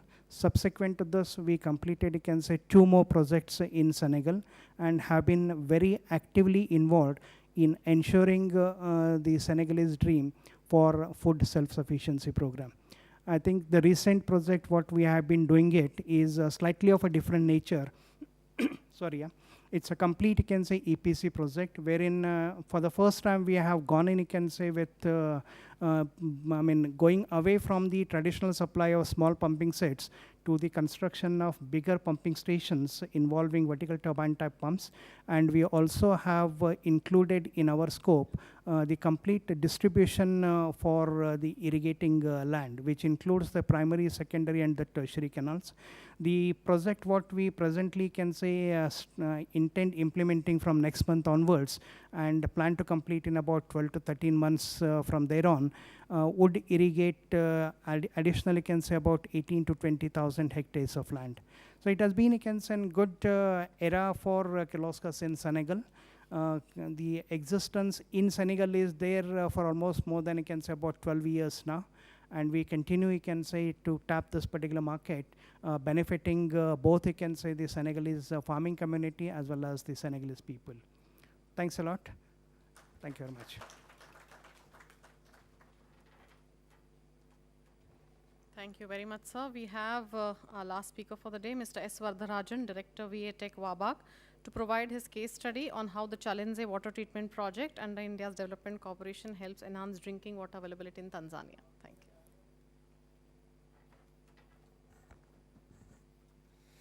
you. Dignitaries, ladies and gentlemen, let me at the outset thank Exim Bank and Mr. David for giving us this opportunity.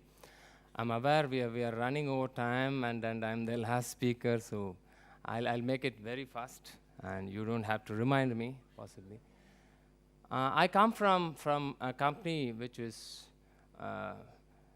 into water and wastewater treatment. So we are called Wabag, and Wabag as a brand is German, and we are now 9 decades in the market.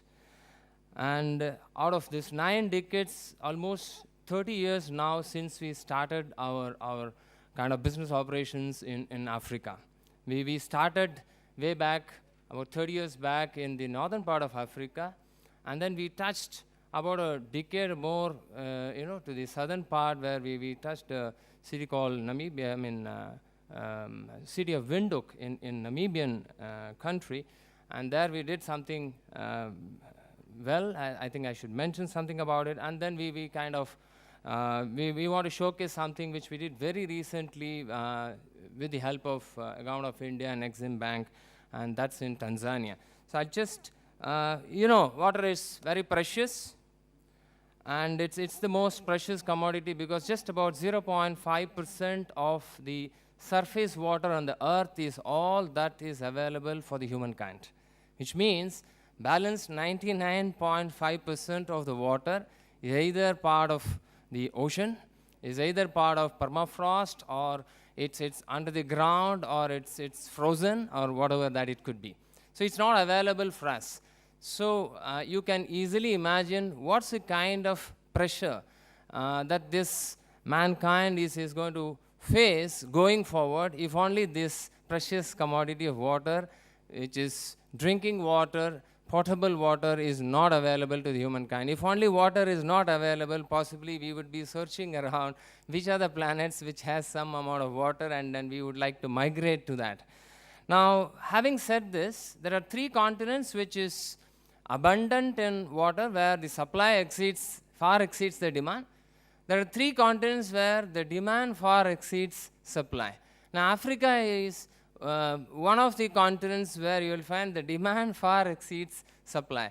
And WABAG has been working 8.5 out of 9 decades in these 3 continents where the demand has been far exceeding the supply.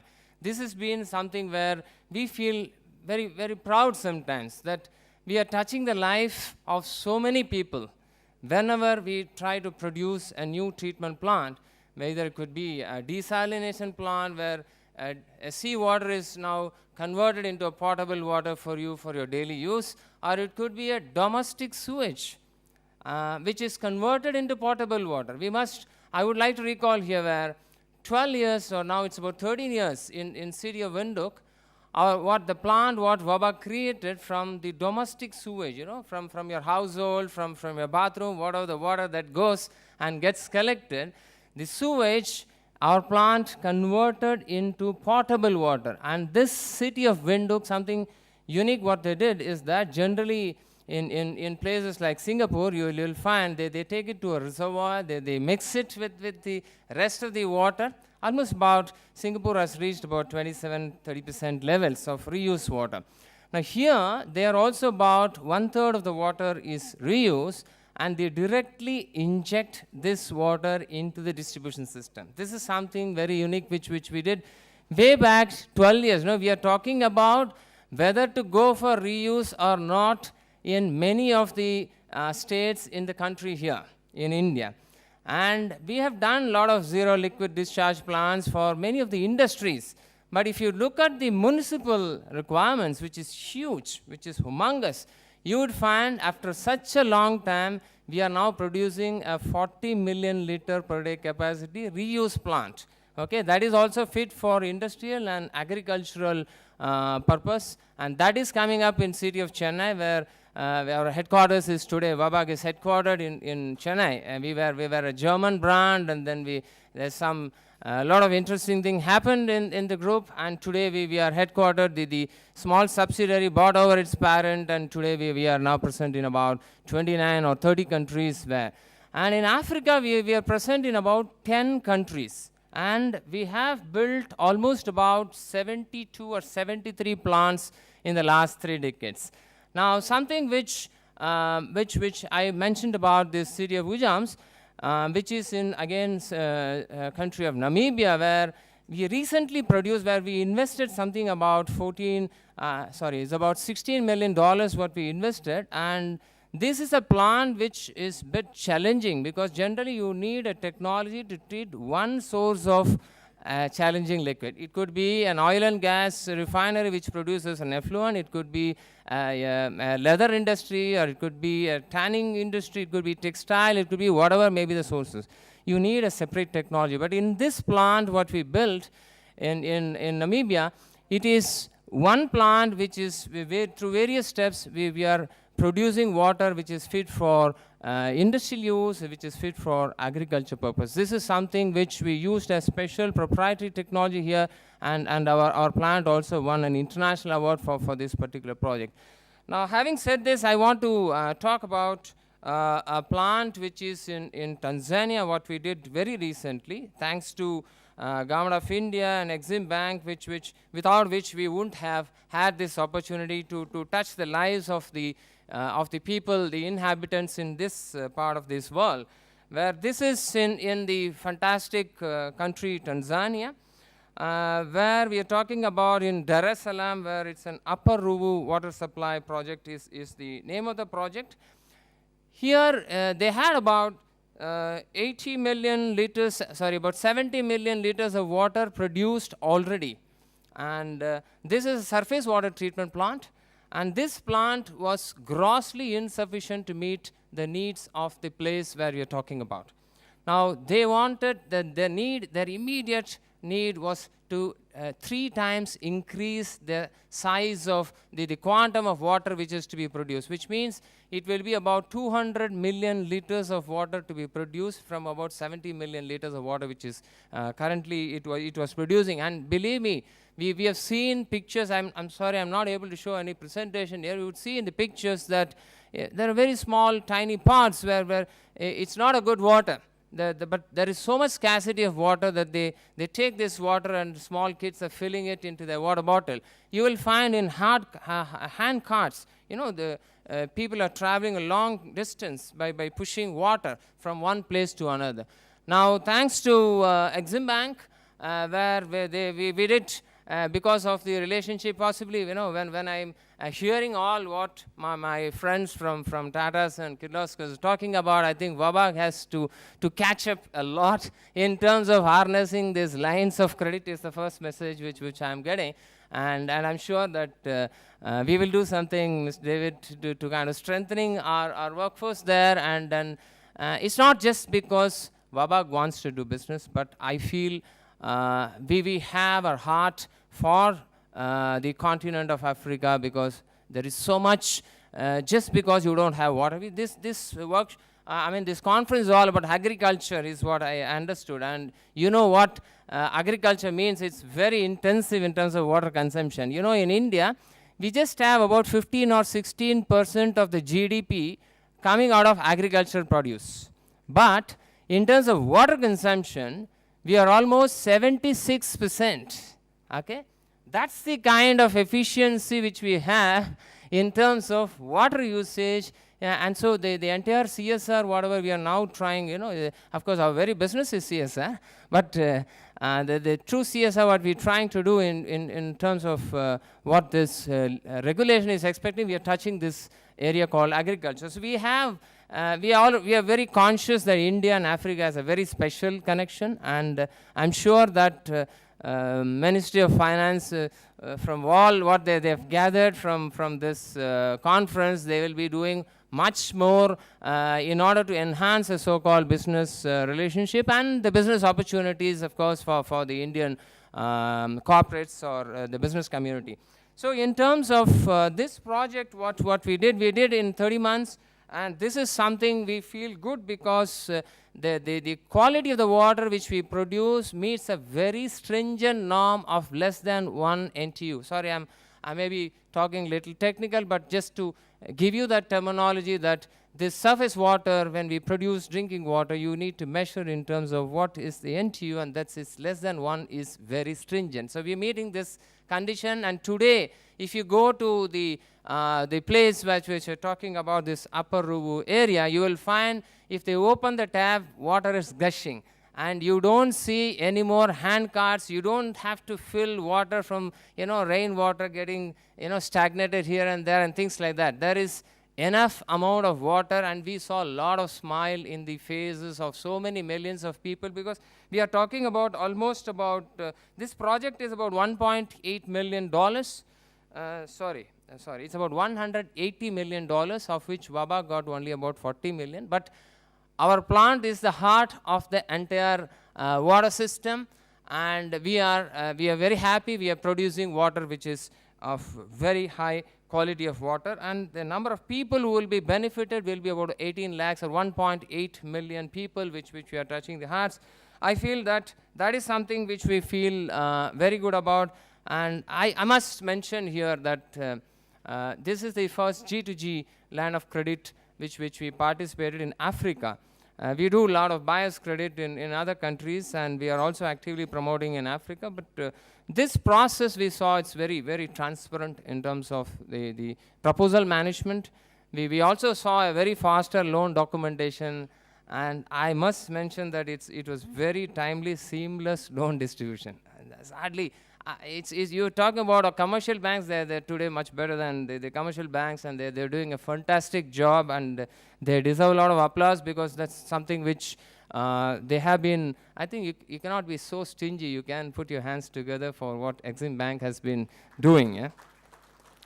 And of course, they did monitor a lot of plant visits, etc., which they're making, which means that we will be under pressure to deliver, and we have to do our job. And it's not just because they give money, we do whatever that. And a lot of stories which we hear. In fact, when we went, we found we were the one of the hardly any few technology companies who are from water sector which were there, and there are many others who were not technology companies, but they were making collaboration with somebody else and trying to do. So we feel that we have a responsibility towards Africa, and we feel that we need to really step up our kind of engagement, our kind of presence in this place. We are present, locally present in these 10 countries, and we were at one point of time engaging almost about 550 people of our own, and the outsourced people were as much as 4,500 people whom we have engaged at one point of time. We are now, there were some of the countries which went through difficulties in terms of the northern part of Africa, but I'm sure that these are all countries which will revive, but thanks to that we are now exploring Sub-Sahara. And this is something which we feel that every threat is going to be a greater opportunity for every one of us. And so we are going to build much more opportunities. And I'm sure Exim Bank will do support us the same way that they have been doing in other places. And I'm sure together India and Africa can grow together. So thank you very much for the opportunity once again.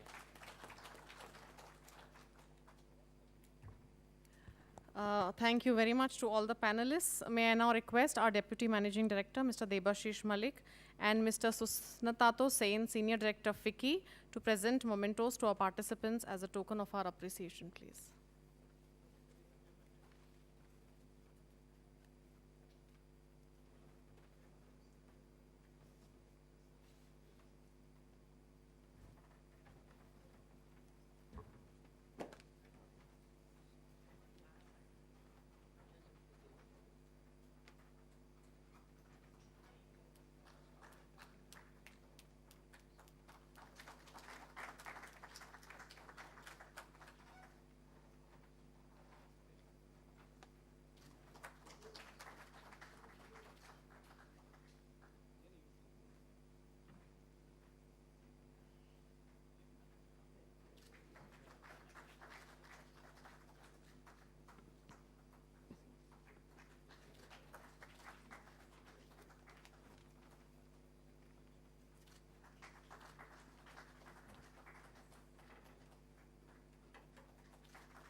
Sir, may I request Mr. Debashish Malik to kindly deliver his vote of thanks.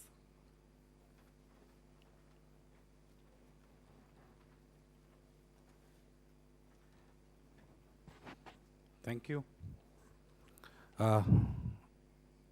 After we now come to the end of a pretty long session, a very interesting session on Africa-India cooperation. It is my proud privilege to deliver a vote of thanks. At the outset, we thank the panelists who are presently present on the stage to bring to focus the wonderful work which the Indian companies, whether it is Kalpataru or Tata Motors or Watek Wabag or Kirloskar Brothers, who are doing in the continent of Africa. We are indeed very happy and enlightened to know from Madam the great amount of dream and development aspirations which the African countries are proposing. And in the days to come, when Africa makes rapid strides in keeping in tune with these development aspirations, I can only confirm you, Madam, that the Indian companies will be there to extend you all sorts of technical know-how and technical knowledge which has been accumulated over the years by Indian companies, the development experiences which have been accumulated by them, and Exim Bank will always be there to extend assistance in rightful measure to meet the development aspirations of Africa. Having said so, I would also like to thank Mr. Arun Kumar, Secretary, Ministry of Mines, for bringing to focus the great amount of experience which India has learned in the field of mines and minerals.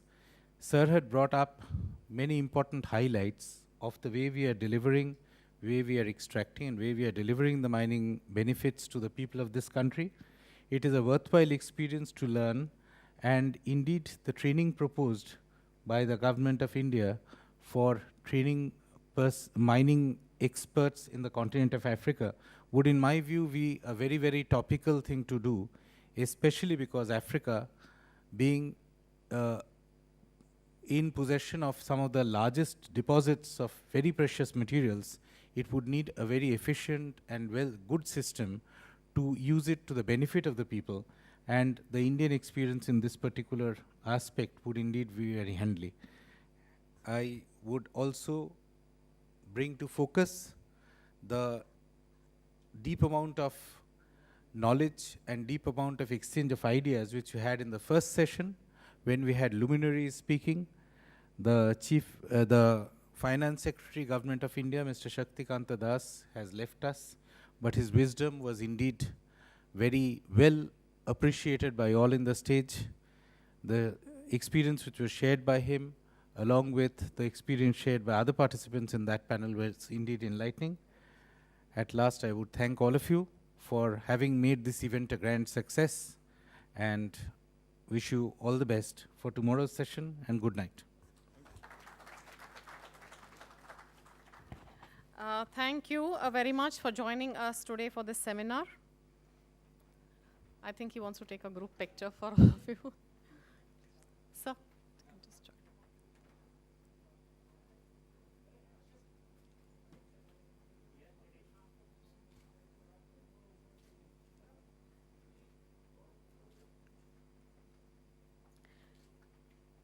To save the environment and as a green initiative, we are distributing the copies of the working papers released today in a pen drive. Please collect a pen drive on the way out of the hall. Thank you so much.